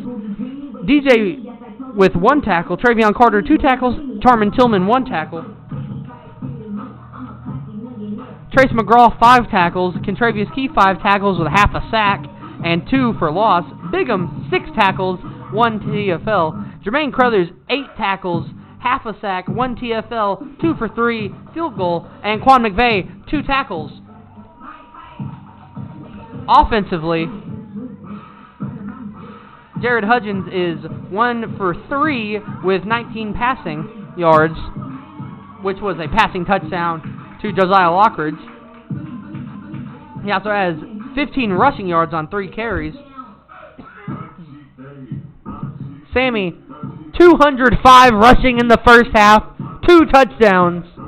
Josiah Lockridge, as aforementioned, 19 receiving, -7 rushing. Donzel Foster, 7 yards, 1 tackle rushing. Josiah Lockridge has a touchdown too. And Keyston Clowers has 18 yards returning on a kick return to start the game. So, with that, we're going to just step away for a bit. We're going to have the score on the screen, and we'll be back with about 2 to 3 minutes left on the Boot Hill Sports Network. We'll see you in a bit.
Glowing Hearts In-Home Care Service is an in-home supportive care provider serving the area from locations at 1119 Ward Avenue in Caruthersville and at 511 East Elm in Marston, Missouri. Glowing Hearts has friendly, professional employees who provide home nursing visits along with personal and homemaker services to enable clients to remain at home. There is a difference. See for yourself by calling Glowing Hearts In-Home Care Service in Caruthersville at 922-5056 or in Marston at 643-2537. Has your home renovation project got you down in the dumps with nowhere to put the junk? Well, give Tri-State Roll-Off Dumpsters a call at 573-359-8023. Locally owned and operated by Brad Jones and Tyler Brooks. Tri-State Roll-Off Dumpster LLC offers 20, 30, and 40-yard dumpsters, 7 to 30-day rentals, and long-term commercial contracts, serving Southeast Missouri, Northeast Arkansas, and West Tennessee. Once again, that's Tri-State Roll-Off Dumpsters at 573-359-8023.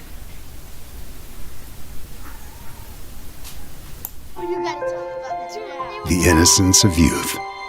Is there anything any better? But soon they'll be in high school and facing all the same challenges you faced. How to make friends, how to fit in, how to be cool. We want our children to have everything they'll need to live fulfilling and productive lives.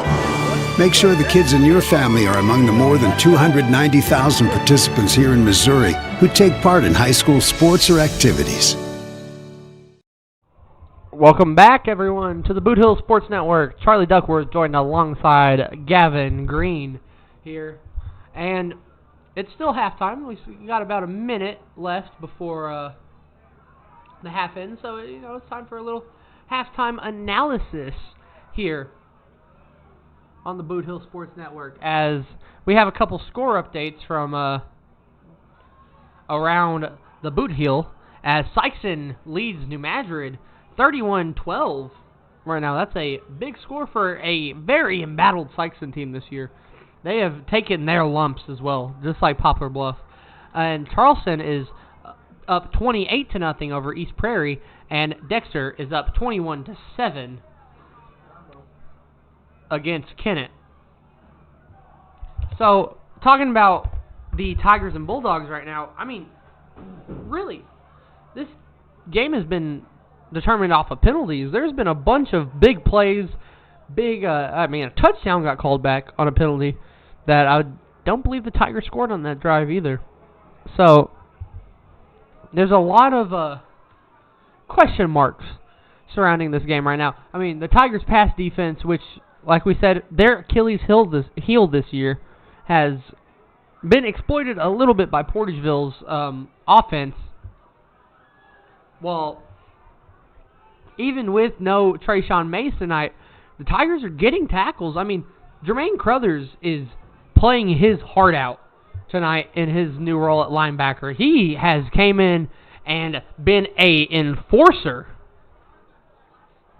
But I'm not trying to take shine away from Portageville either. They have come out against first of all, Class 2 versus Class 1 over a Class 2 team, and really held their own against one of the best in the state in Class 2. I mean, this Caruthersville team's ranked 8th, I believe.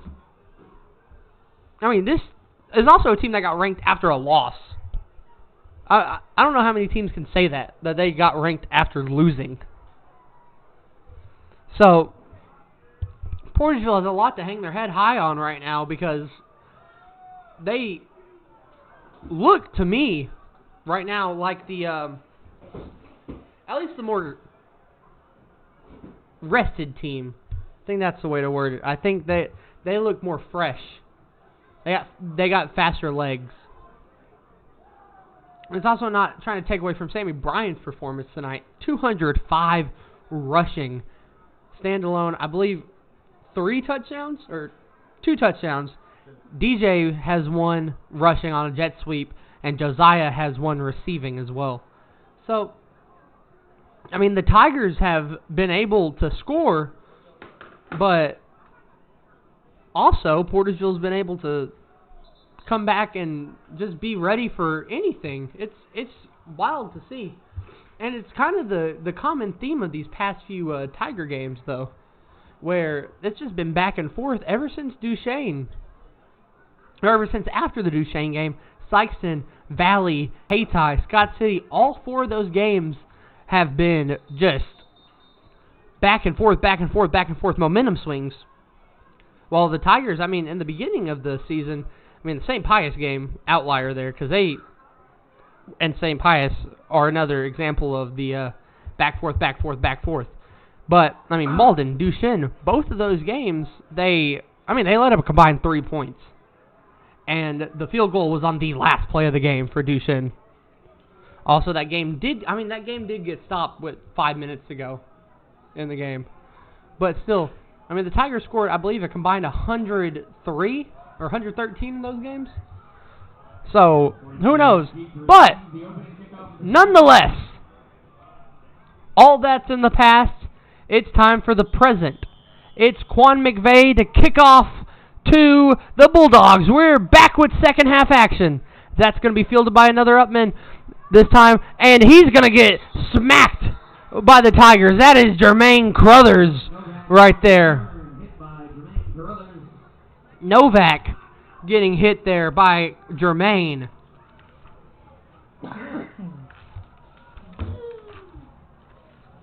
I mean, what a hit right there. Like I said on the Facebook post when I gave Jermaine Player of the Week for Caruthersville, Sammy, standalone, yes, player of the, maybe the state last week. But Jermaine, 7 for 7, 10 tackles as well. I mean, he's adding to that tally tonight. I believe that's his 9th tackle of the game. So here comes Max Warren in the Bulldog offense, motioning a man from his right. It's going to be a handoff here to Parker Laws. Trace McGraw getting involved there on that tackle.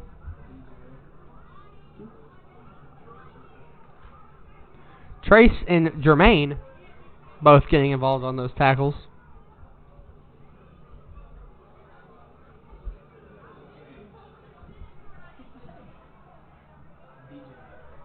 It was actually DJ, not Jermaine. This is going to be a rollout left. So it's going to be a keeper, and it's going to be pushed out of bounds. Max Warren pushed out of bounds by Quan McVeigh.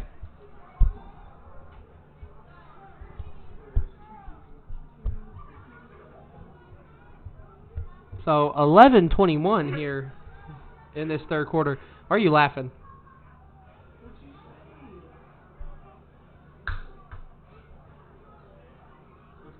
Let's play ball.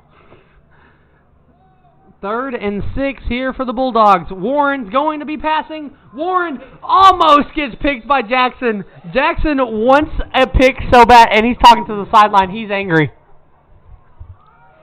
He's jokingly angry. Because, I don't know. He gets angry pretty easily, though. Ow! He is. I'm sorry, Jackson. I love you. So, here comes the punt team out here. Comes the punt team out for Portageville. And that is Lockridge and Foster to return. And the punt almost gets blocked. I mean, still, and that ball goes out of bounds at about the 31-yard line. They're going to just call it the 30. So, Caruthersville gets their first possession of the second half, starting 70 yards from the end zone. I mean, this is a offense that tonight has shown how multifaceted they are. I mean, a jet sweep, a 2 rushing for Sammy, a jet sweep for DJ, 2 rushing for Sammy, and 1 receiving from Jared to JoJo. 11-11, Make-A-Wish left here in this third quarter. And that's going to be a handoff to Sammy, who gets stopped immediately. That's going to be a tackle for loss right there. That is Tavion and Maxi Ordaz getting involved there.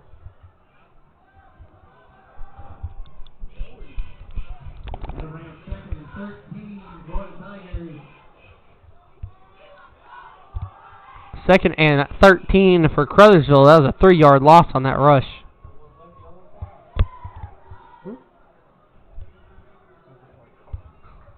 It's going to be a play action RPO here, actually, to Josiah. This is the slant that we were talking about last night. That slant is deadly. It works about 90% of the time. Completed. First down from the 27 all the way to the 49. A 22-yard gain for Lockridge. I mean, that slant, you saw it on a play that got blown dead. It would have been a touchdown if Josiah, or if the Tigers wouldn't have jumped off sides. I mean, Josiah's all-state track athlete. He got it. He got a medal. I believe a gold medal, too. He did. There's going to be a pitch play to Sammy. Going to be a pitch play to Sammy, who gets down for about a 6-yard gain there.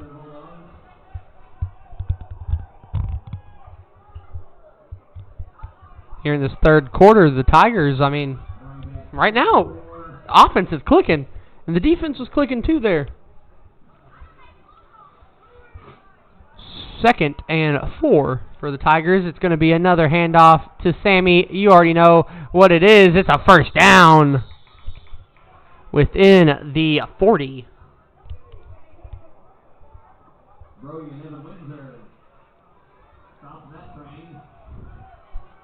And 9:20 left in the quarter here at the home of the Bulldogs. 11-yard rush there for the Bull. The Bullfrog. Going to be another handoff to Sammy. Sammy's going to run up the middle. Sammy's going to break a tackle, and that is to the house. Touchdown, Tigers! Sammy Bryant. Easy 34 yards right there. That was the magic of both of us saying the Bullfrog. He loves that nickname. Thank you, Bill.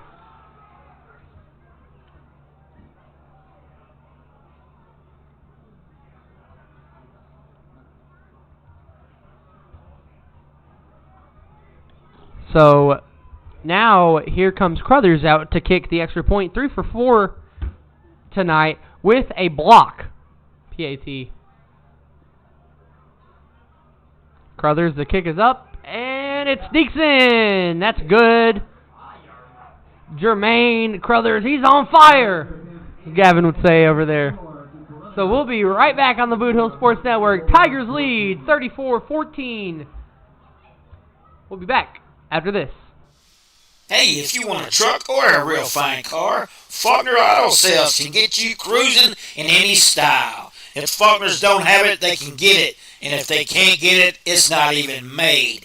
Go see Dwayne and Kevin at Faulkner Auto Sales on Truman Boulevard in Caruthersville or call 573-333-3800. And remember, if Faulkner's is not on the back of your vehicle, it damn sure ought to be. I say it every week, but like the ad says, if Faulkner's ain't on the back of your vehicle, it damn sure ought to be. Welcome back to the Boot Hill Sports Network, as it's time for the Tigers to kick the ball back to the Portageville Bulldogs.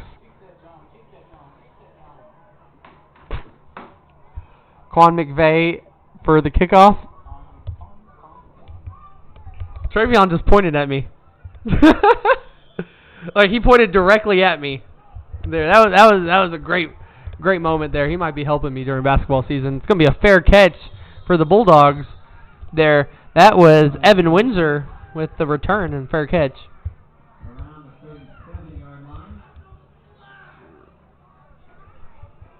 One of the Portageville players just yelled, "That's a flag."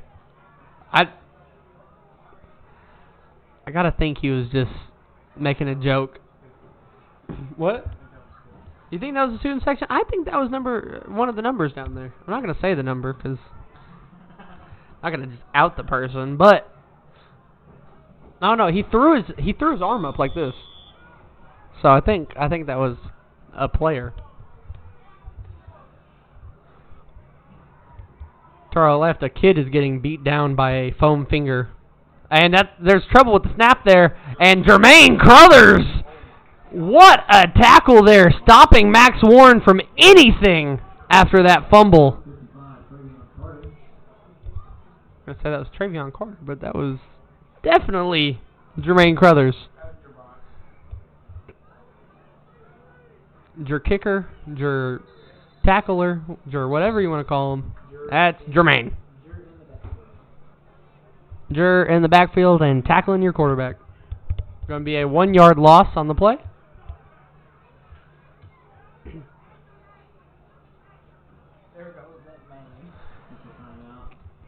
If he gets another tackle for loss, I'm saying it.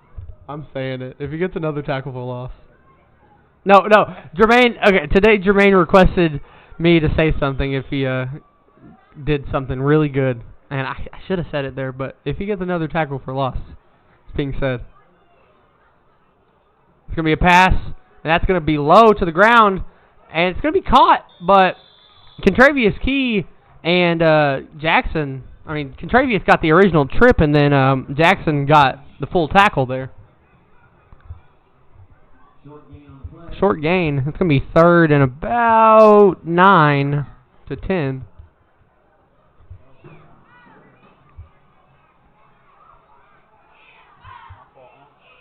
And there's Gavin's finger. Stubby little fingers.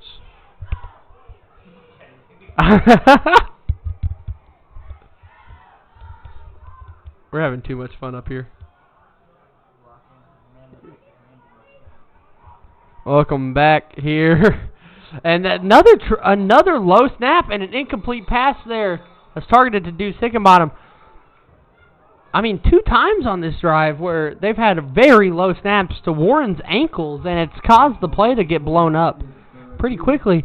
So here it's going to be a punt for Portageville, given back to Caruthersville. And if you're a Tiger fan or if you're a Tiger player right now, this is exactly where you want Portageville, having to kick the ball again.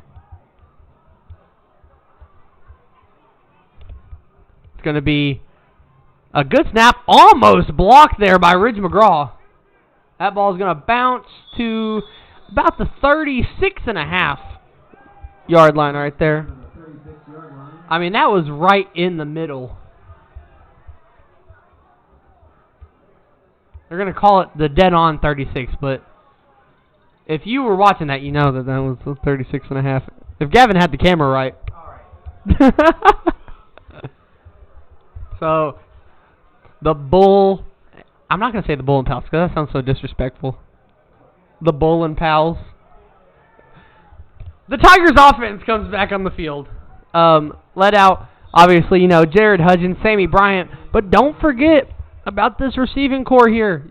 They showed some of those players here. That jet sweep might have messed up there. It might have been a jet sweep to DJ, but Jared just couldn't make the connection there, so he right at his own self.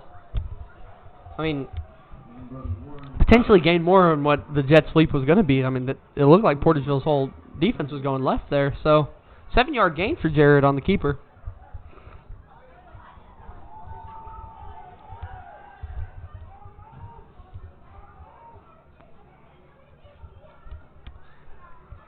Portageville have one safety on this formation here. It's going to be a flag immediately. Sammy's going left. Sammy still going. Sammy Bryant! What a rush there! Touchdown Tigers if this play stands.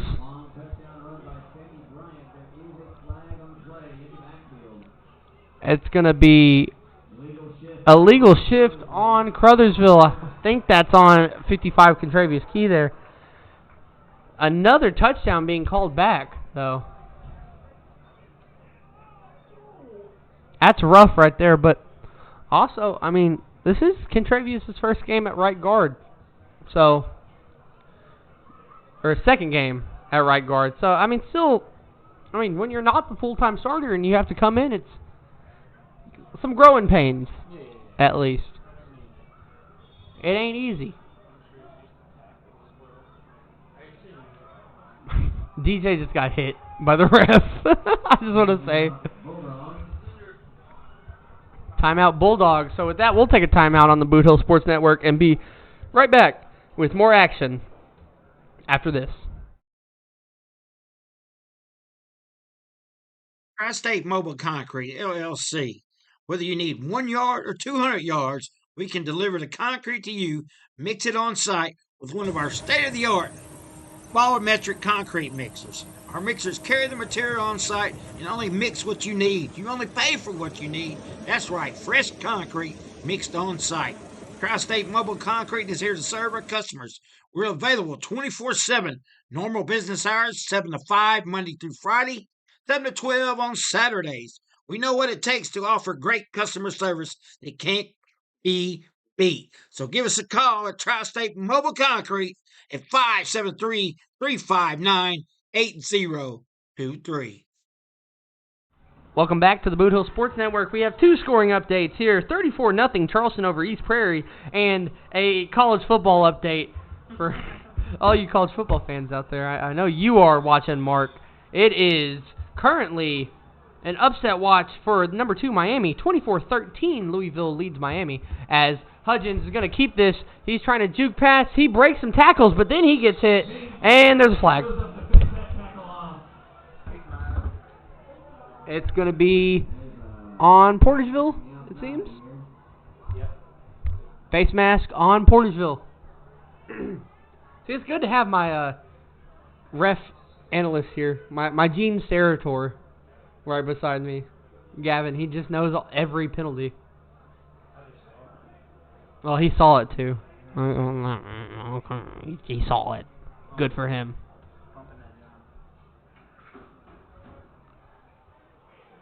You know what, I'll just give you a baseball update too, because why not? The Dodgers are up 4-0. Shohei Ohtani just hit his second home run of the game. And they're waving off the flag, so yeah, I guess they didn't like me talking about baseball. So it's 3rd and long here for the Tigers. I believe 3rd and 8.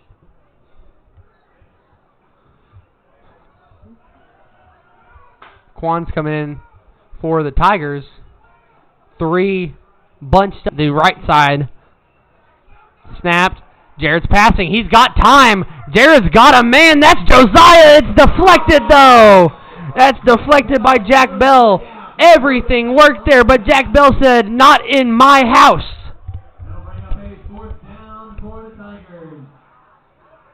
4th down now for the Tigers. I mean, Jared, that is what you need right there if you're the Tigers, just to get some more energy in this play. I mean, that's a touchdown if Josiah catches that. That's his 2nd of the game. But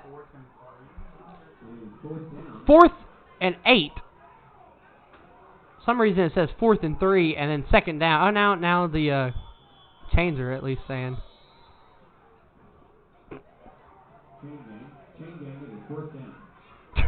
The PA just said chain gang, it's 4th down.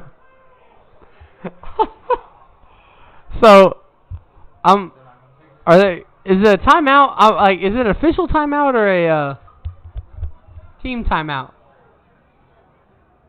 You know what? If Caruthersville calls timeout, you know what? We've wasted enough time. Let's just stay for this timeout. We'll next timeout we'll go to break and take a timeout. But it's 4th down. Now it's 4th and 8, and I'm not gonna say he's jumping around, but he's a little infuriated down there. Coach G's a little angry.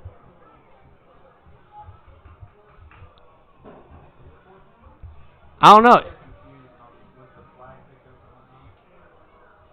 Yeah, who knows? I'm not gonna say it this week. You know, after the Valley game when there was a bunch of jumping around, I may or may not have said he was bouncing around.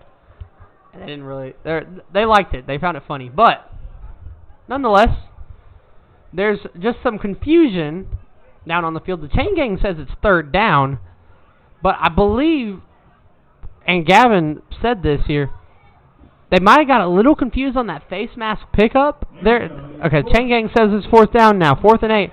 So the Tigers are going to punt, but I believe I believe that the chain gang got a little confused with the penalty, and the scoreboard did as well, because it kept on saying down and 3. And it was obviously not 3 yards to go there. So that Jared's going to punt back to Portageville, and this is progress for Portageville. This is good for them. Jared, the punt, almost blocked. That's going to go to Laws if it even takes a bounce to him, but there's 3 Tigers there, and he picked it up. I'm confused because he picked up, I think Portageville wants a fair catch interference there because he called a fair catch and then picked it up and got touched by Bryce Glisson, but I've never seen someone try and flag bait that hard. So that's flag baiting.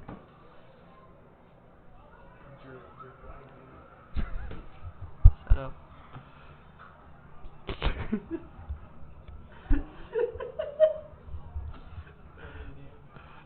It wasn't even close to him. Like they're complete opposites.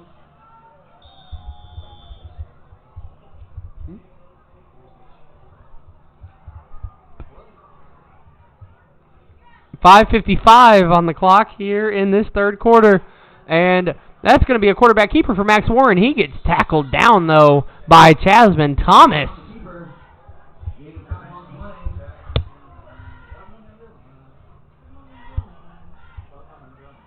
Chasman and Jermaine. I'm not gonna say what Jermaine wants me to say yet. I need a big tackle for him. I need like a sack. It's 9th down. The scoreboard says it's 9th down. It's 9th and 8. We love you, scoreboard operator. You've brought us some. It is really a hard job. There's a lot of immense pressure there too, but 9th and 8, and it's a free stat penalty. Haven't heard that this half. I'm pretty sure. No? Huh? No, it is. It is false start. Farce. Well, the ref was waving his hands around like it's a helicopter, so.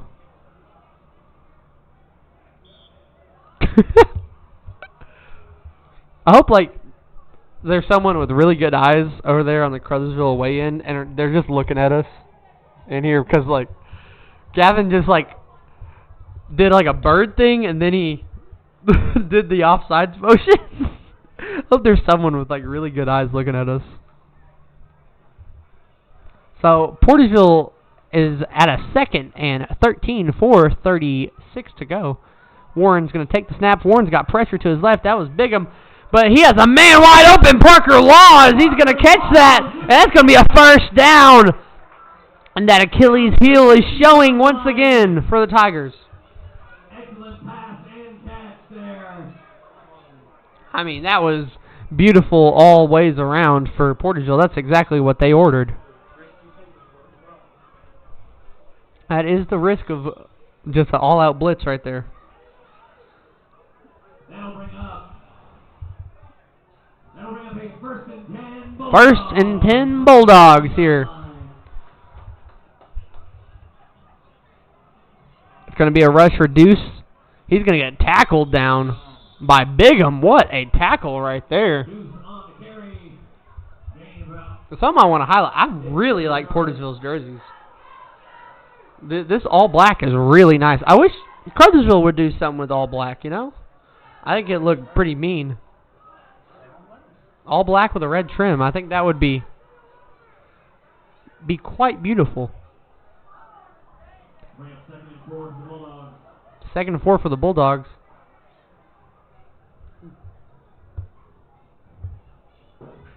Matchup right here. And there's a fumble. McVeigh and Bell, I just want to highlight that. McVeigh and Bell were going for it. There's a flag on the play. Now, a flag just flown. Or flag is flown. And it's going to be a false start on Portageville. So we are going backwards. Pre-snap penalty. Yeah.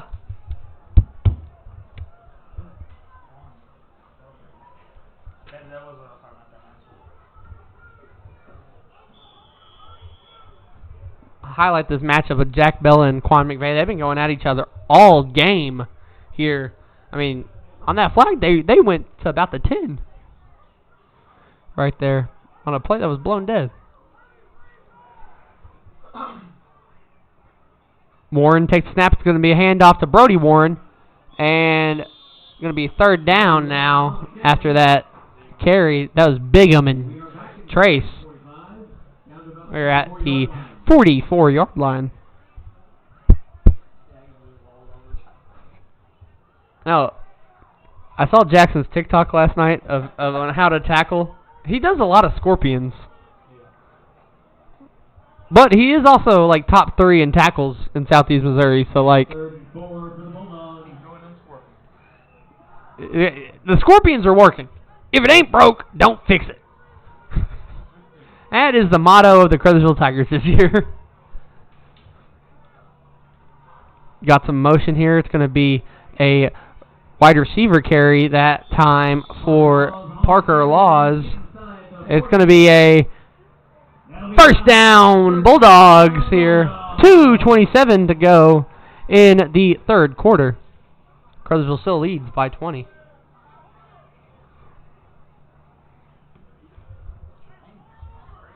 Now, like, I'm really having the urge to hit the Mayor of Milwaukee dance right now. I don't know. Like, I'm having the urge. I'm not doing it on camera. First and 10 from the 39-yard line. 39-yard line. So 39 yards to go for Portageville here with 2 minutes in the third quarter. Max Warren snaps it. It's going to be a pitch play to Deuce Higginbottom. Higginbottom is going to get swarmed. Jermaine, Jackson, Chasman. The big 3 tacklers tonight for the Tigers, really. Jermaine has 14 tackles. It is his first game at linebacker, and he has 14 tackles.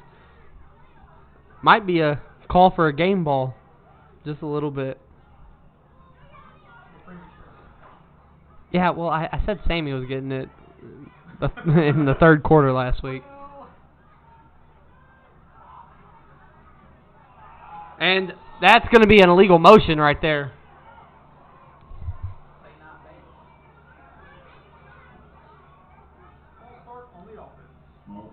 False start on the play.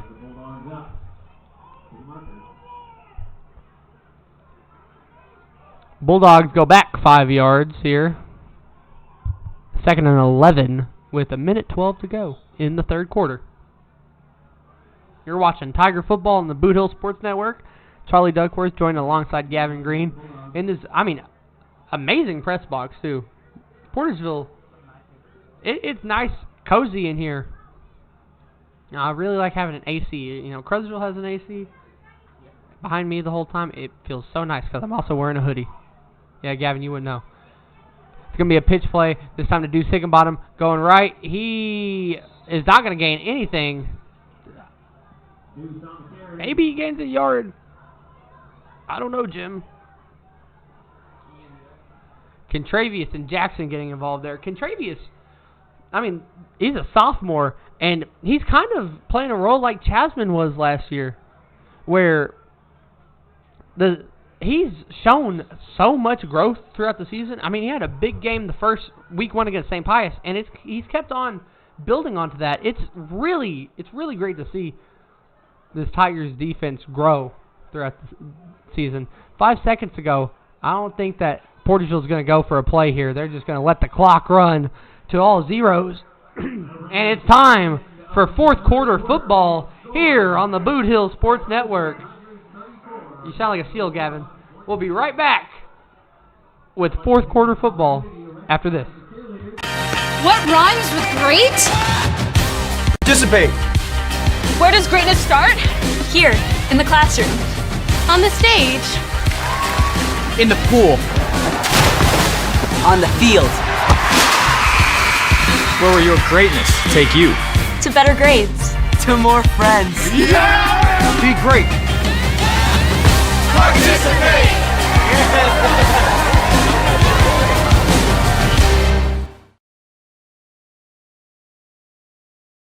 Welcome back to the Boot Hill Sports Network as it is time for fourth quarter action here in the Dog Pound.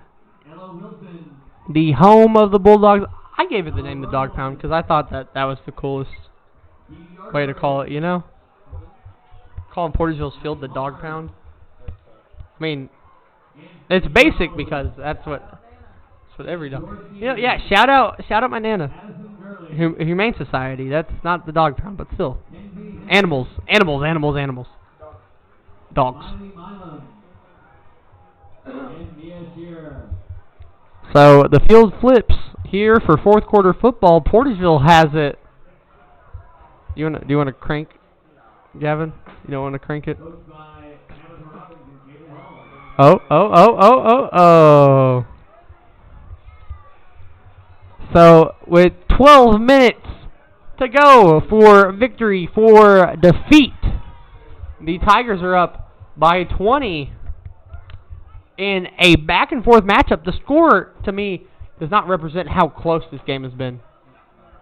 It feels like if you're watching this game, let's just say it's like the 1980s, no scoreboard, and you're just peeking through, no score bug, you think it's tied right now, or Caruthersville leads by 7, because Portageville has held their own tonight, even though they've scored only 14. Here's Max Warren passing here. Warren, he just throws a pick up, and I believe that is Josiah Lockridge. There's a flag on the play, but Lockridge is going, and he gets another pick. There's a flag on the play. It seems like it was on the return, though. Seems like it was on the return. Maybe I'm wrong, and maybe it's pass interference, but, I mean, Josiah he got gifted that ball.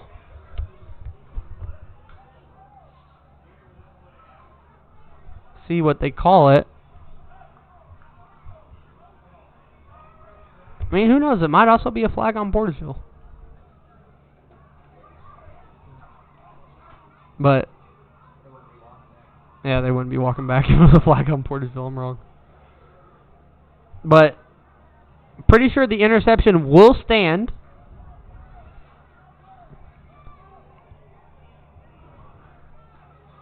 Let's see what they call it here. And the Tigers are going to be back. It's going to be personal foul. Block. Okay, an illegal block in the back.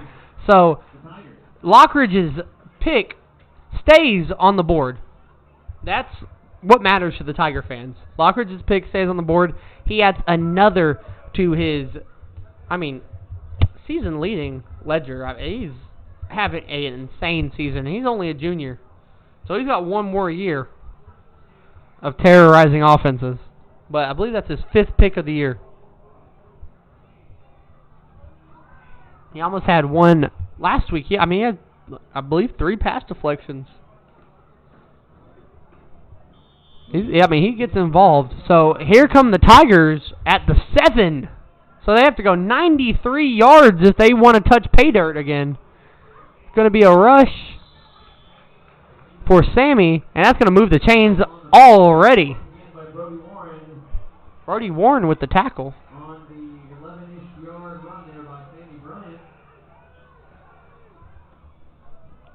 12-yard rush there for Sammy. He has to be king on another 300-yard game. Yeah, he had 205 at half, and he's just getting these big rushes. There's another one. And here goes the chains again.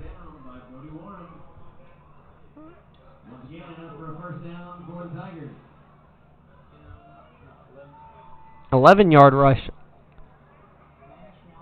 He's got to be at that 300 marker, right under it. He started the half with 205, and he's had like 5 double-digit rushes in the second half already. He has a big touchdown, too. It's going to be a pitch this time to Sammy. Sammy's trying to go anywhere, but he's going to get stopped. It's going to be a loss.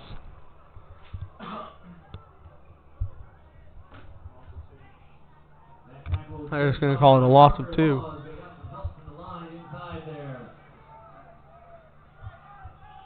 Parker Law with the tackle. 10:30 to go in this game. Tigers still lead by 20.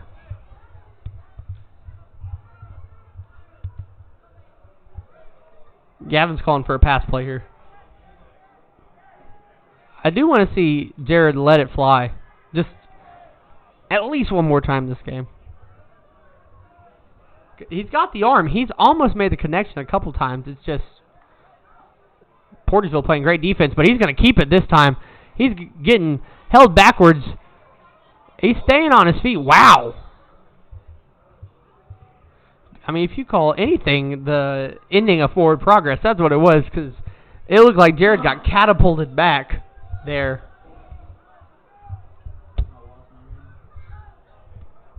A 4-yard gain, I believe.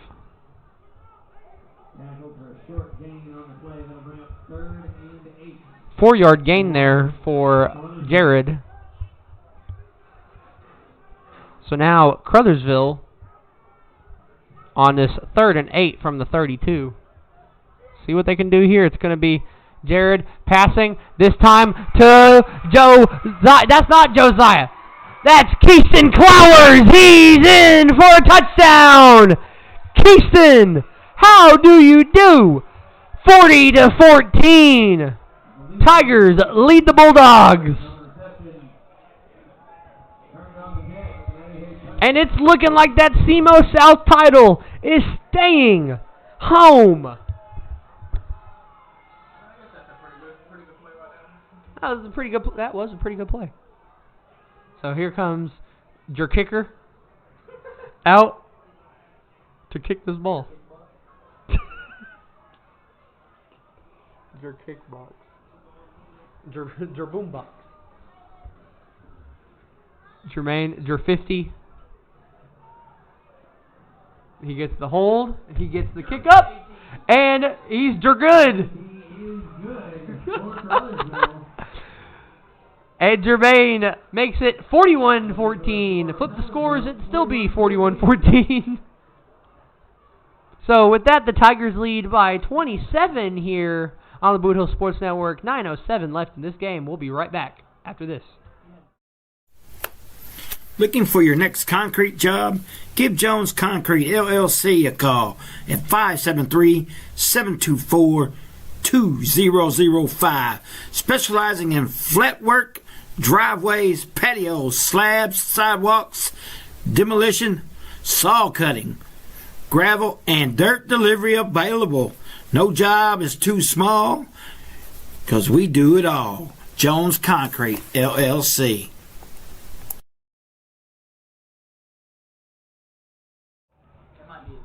Welcome back to the Boot Hill Sports Network, as it's 41-14, and it looks all but certain, as the Tigers go up by 4 touchdowns, that the SEMO South Conference title will go back to the Tigers on another undefeated season in conference play.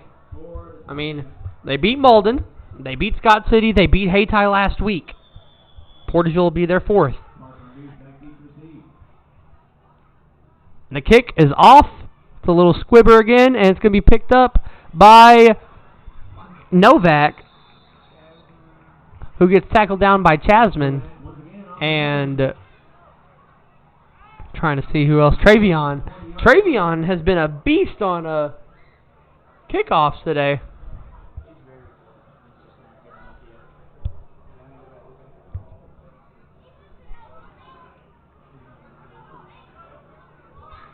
That's the second unknown caller calling you today, Gavin.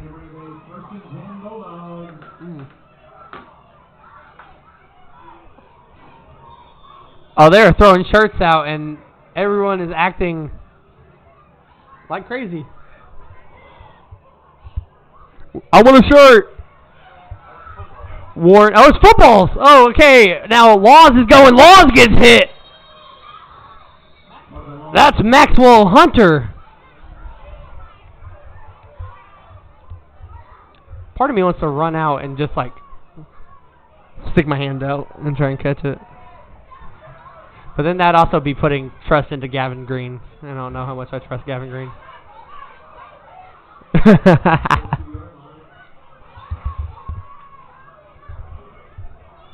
8:55 to go in this game. Portageville has the football, 41-14. 2nd and 7. Crowd is getting wild over these shirts and footballs. Over these footballs. It looks like shirts. It's going to be a jet sweep to Deuce. Deuce is going to get tackled down by Jermaine. Do I say it? There goes that main.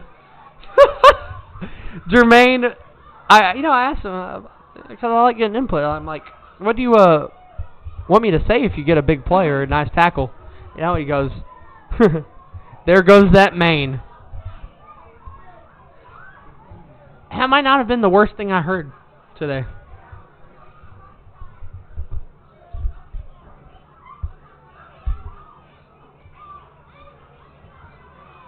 Here comes a handoff, this time to Brody Warren, and it goes about 1 yard. Jermaine and who? Jermaine, Trace, and Jackson. For some reason, I heard you say chorizo, and I was like, there's no way chorizo's in yet. I love you, chorizo. I love you, chorizo. I'm sorry.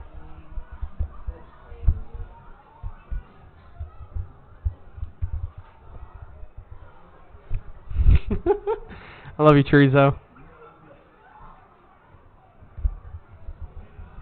And Jermaine, another tackle here on this drive.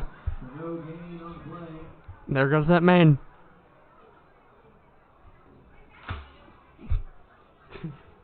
What? He needs to be on the front page. That confused me the past 3 weeks. Sounds like someone just fell off the bleachers. Whoa, there's a kid with 5 footballs. I think he's also the kid that was hitting someone with a foam finger earlier. So. Don't arrest this little kid for 5 foam footballs. He's having the night of his life.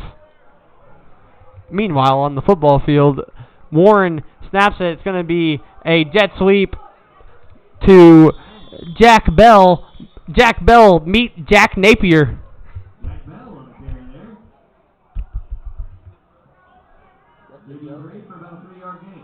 That's the joke of the day right there. Yeah, Jack Nappy.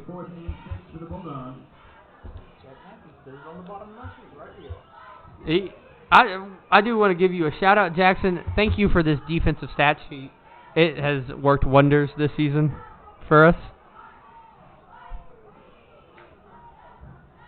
6:25 to go in the game. Portageville still down by 27.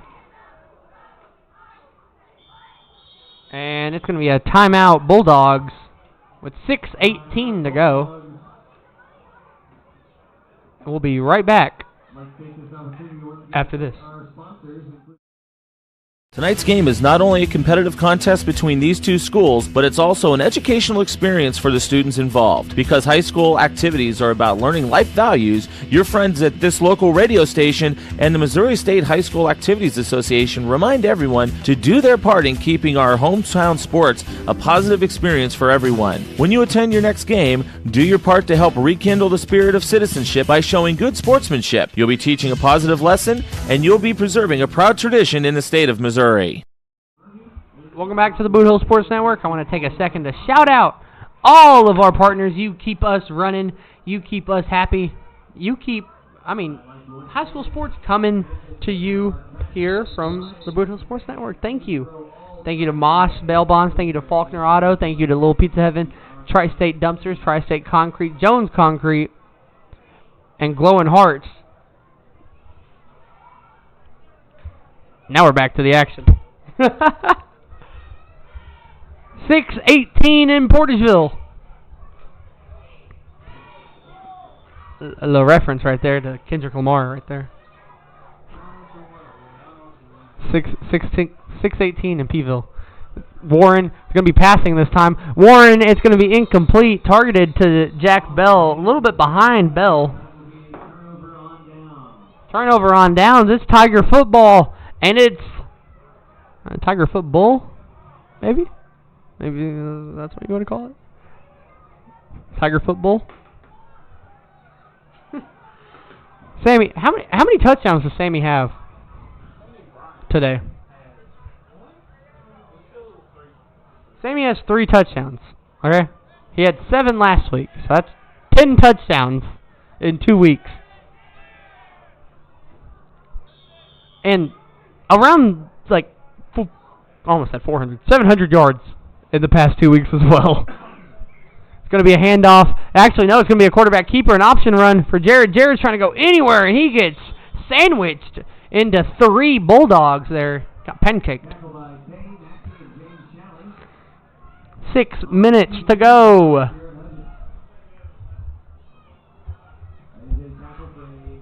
Just to give you another update on upset watch in college football, Miami has somehow, some way lost to Louisville.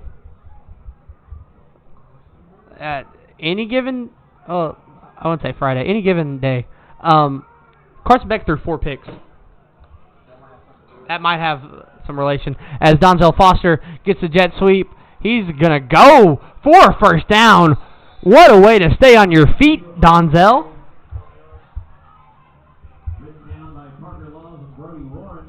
Parker Laws and Brody Warren getting involved on that tackle. Also want to shout out the Portageville concession stand. The burger that I had at halftime was very good. It really satiated my hunger there. And thank you, Gavin, for buying it. Great customer service. Really good customer service. Jared, snap, handoff to Sammy. Sammy's going left. Sammy's going to get stopped for about a 4-yard gain. Or a 3-yard gain.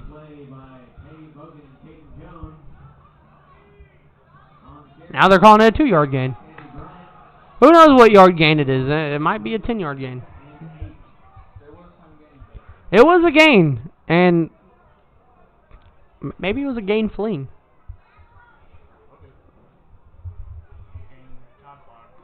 Yeah, gain Tide Pod. A gain Tide OxyClean pod. This is the most entertaining broadcast on the internet. I don't care. Jared handing off to Sammy. Sammy cut left, and he's still on his feet. Sammy breaks another tackle. He stays up and gets down within the 20.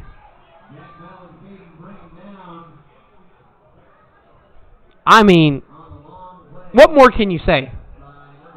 What more? Like, seriously, what more can you say? Nothing but Bullfrog. 4:06 to go. About a 24-yard rush there for Sammy. Ball's at the 17.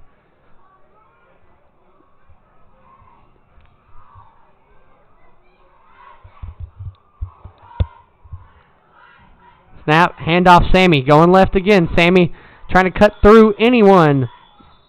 Going to get a gain of a couple, at least. Under 3.5 to go. Now in Portageville. This is a wild one here.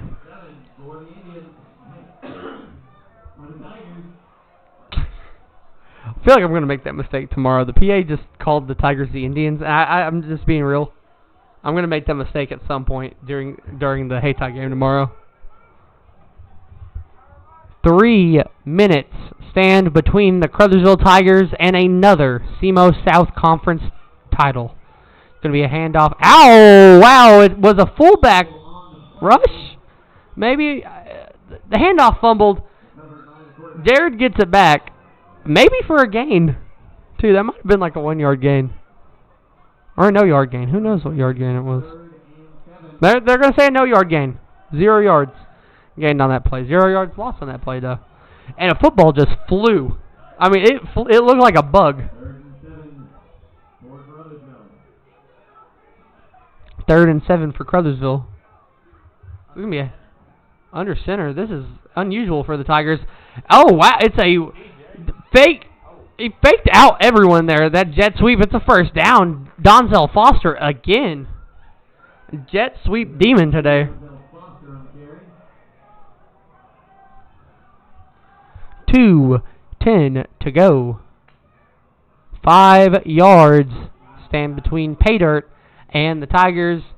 And here comes Quan McVeigh onto the field. Actually, I'm wrong. That's Bigham. I saw a 1 and a number that looked like 2 or 3, and just thought it was Quan.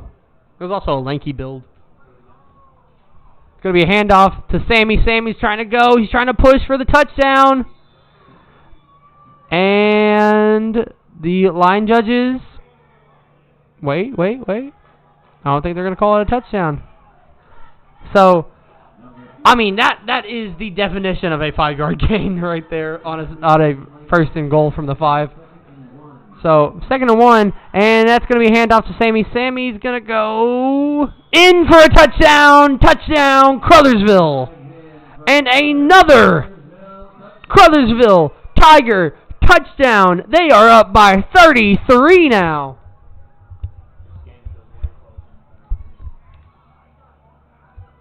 You know, first half, it was, I believe, 28 or 27 to 14. Yeah, 27 to 14 at half, and the Tigers have just shut the Bulldogs down in the second half and scored 17. Make it 18.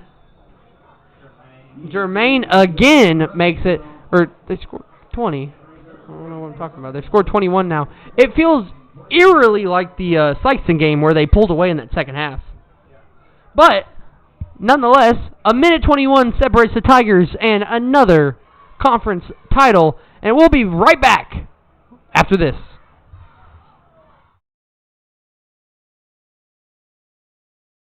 Tri-State Mobile Concrete, LLC. Whether you need 1 yard or 200 yards, we can deliver the concrete to you, mix it on site with one of our state-of-the-art volumetric concrete mixers. Our mixers carry the material on site and only mix what you need. You only pay for what you need. That's right, fresh concrete mixed on site. Tri-State Mobile Concrete is here to serve our customers. We're available 24/7, normal business hours, 7 to 5, Monday through Friday, 7 to 12 on Saturdays. We know what it takes to offer great customer service that can't be beat. So give us a call at Tri-State Mobile Concrete at 573-359-8. Welcome back to the Boot Hill Sports Network. He did say Montarius McVeigh. That's Quantarius McVeigh. Kyrie, whatever you want to call him. Quan, Q. I know like 5 other names for him, basically. BBQ. He kicks it, and we are back into the action. The clock will start going down. That's Deuce. Rushing, he gets pushed out of bounds by Maxwell Hunter. Deuce on the return. A minute 15 to go. And we're going to go first and 10 Bulldogs. First and 10 Bulldogs here.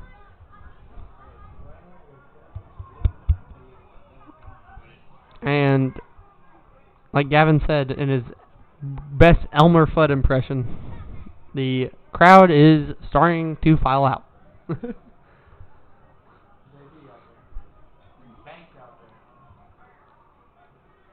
Oh my, he is.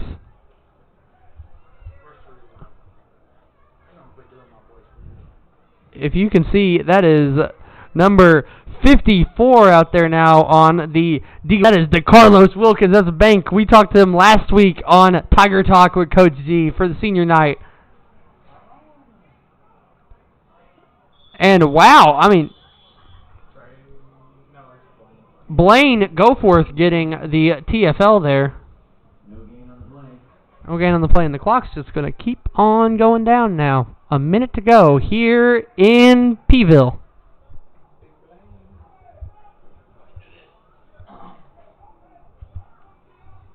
I mean, Gavin pointed out correctly. It feels like the two squads out there, as Coach G likes to call them, the twos, are out there. I see Tyrone out there. Go. going to be another handoff to Deuce, and he's swarmed immediately by Blaine. Oh, my Lord! Blaine, go for 2 TFLs. Oh, my Lord. And that's going to end the game there. That TFL is going to end the game. Blaine is 6'6", and just like that, the Tigers, back-to-back years, they are champions of the SEMO South after that defeat of Portageville, a perfect conference record for back-to-back seasons. 48-14, the final here in Portageville. We'll be back with the post-game stats and a little chat.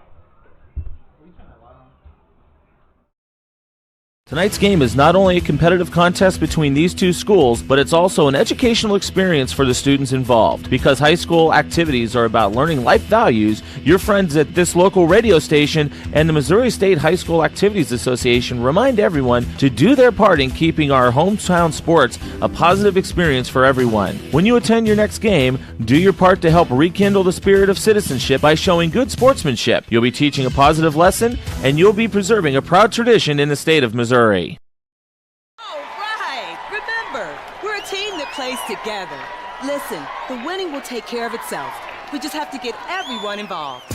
In interscholastic sports, we celebrate what makes every one of us unique. And in the pursuit of a common goal, everyone in the huddle, in the bleachers, and in the community comes together. This message presented by the MSHSAA and the Missouri Interscholastic Athletic Administrators Association.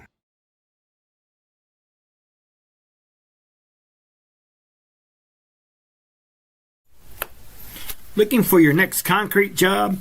Give Jones Concrete LLC a call at 573-724-2005.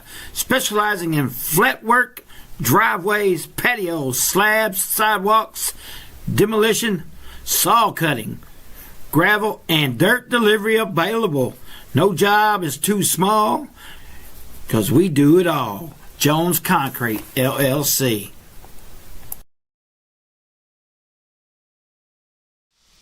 Hey, if you want a truck or a real fine car, Faulkner Auto Sales can get you cruising in any style. If Faulkners don't have it, they can get it. And if they can't get it, it's not even made. Go see Dwayne and Kevin at Faulkner Auto Sales on Truman Boulevard in Caruthersville or call 573-333-3800. And remember, if Faulkner's is not on the back of your vehicle, it damn sure ought to be.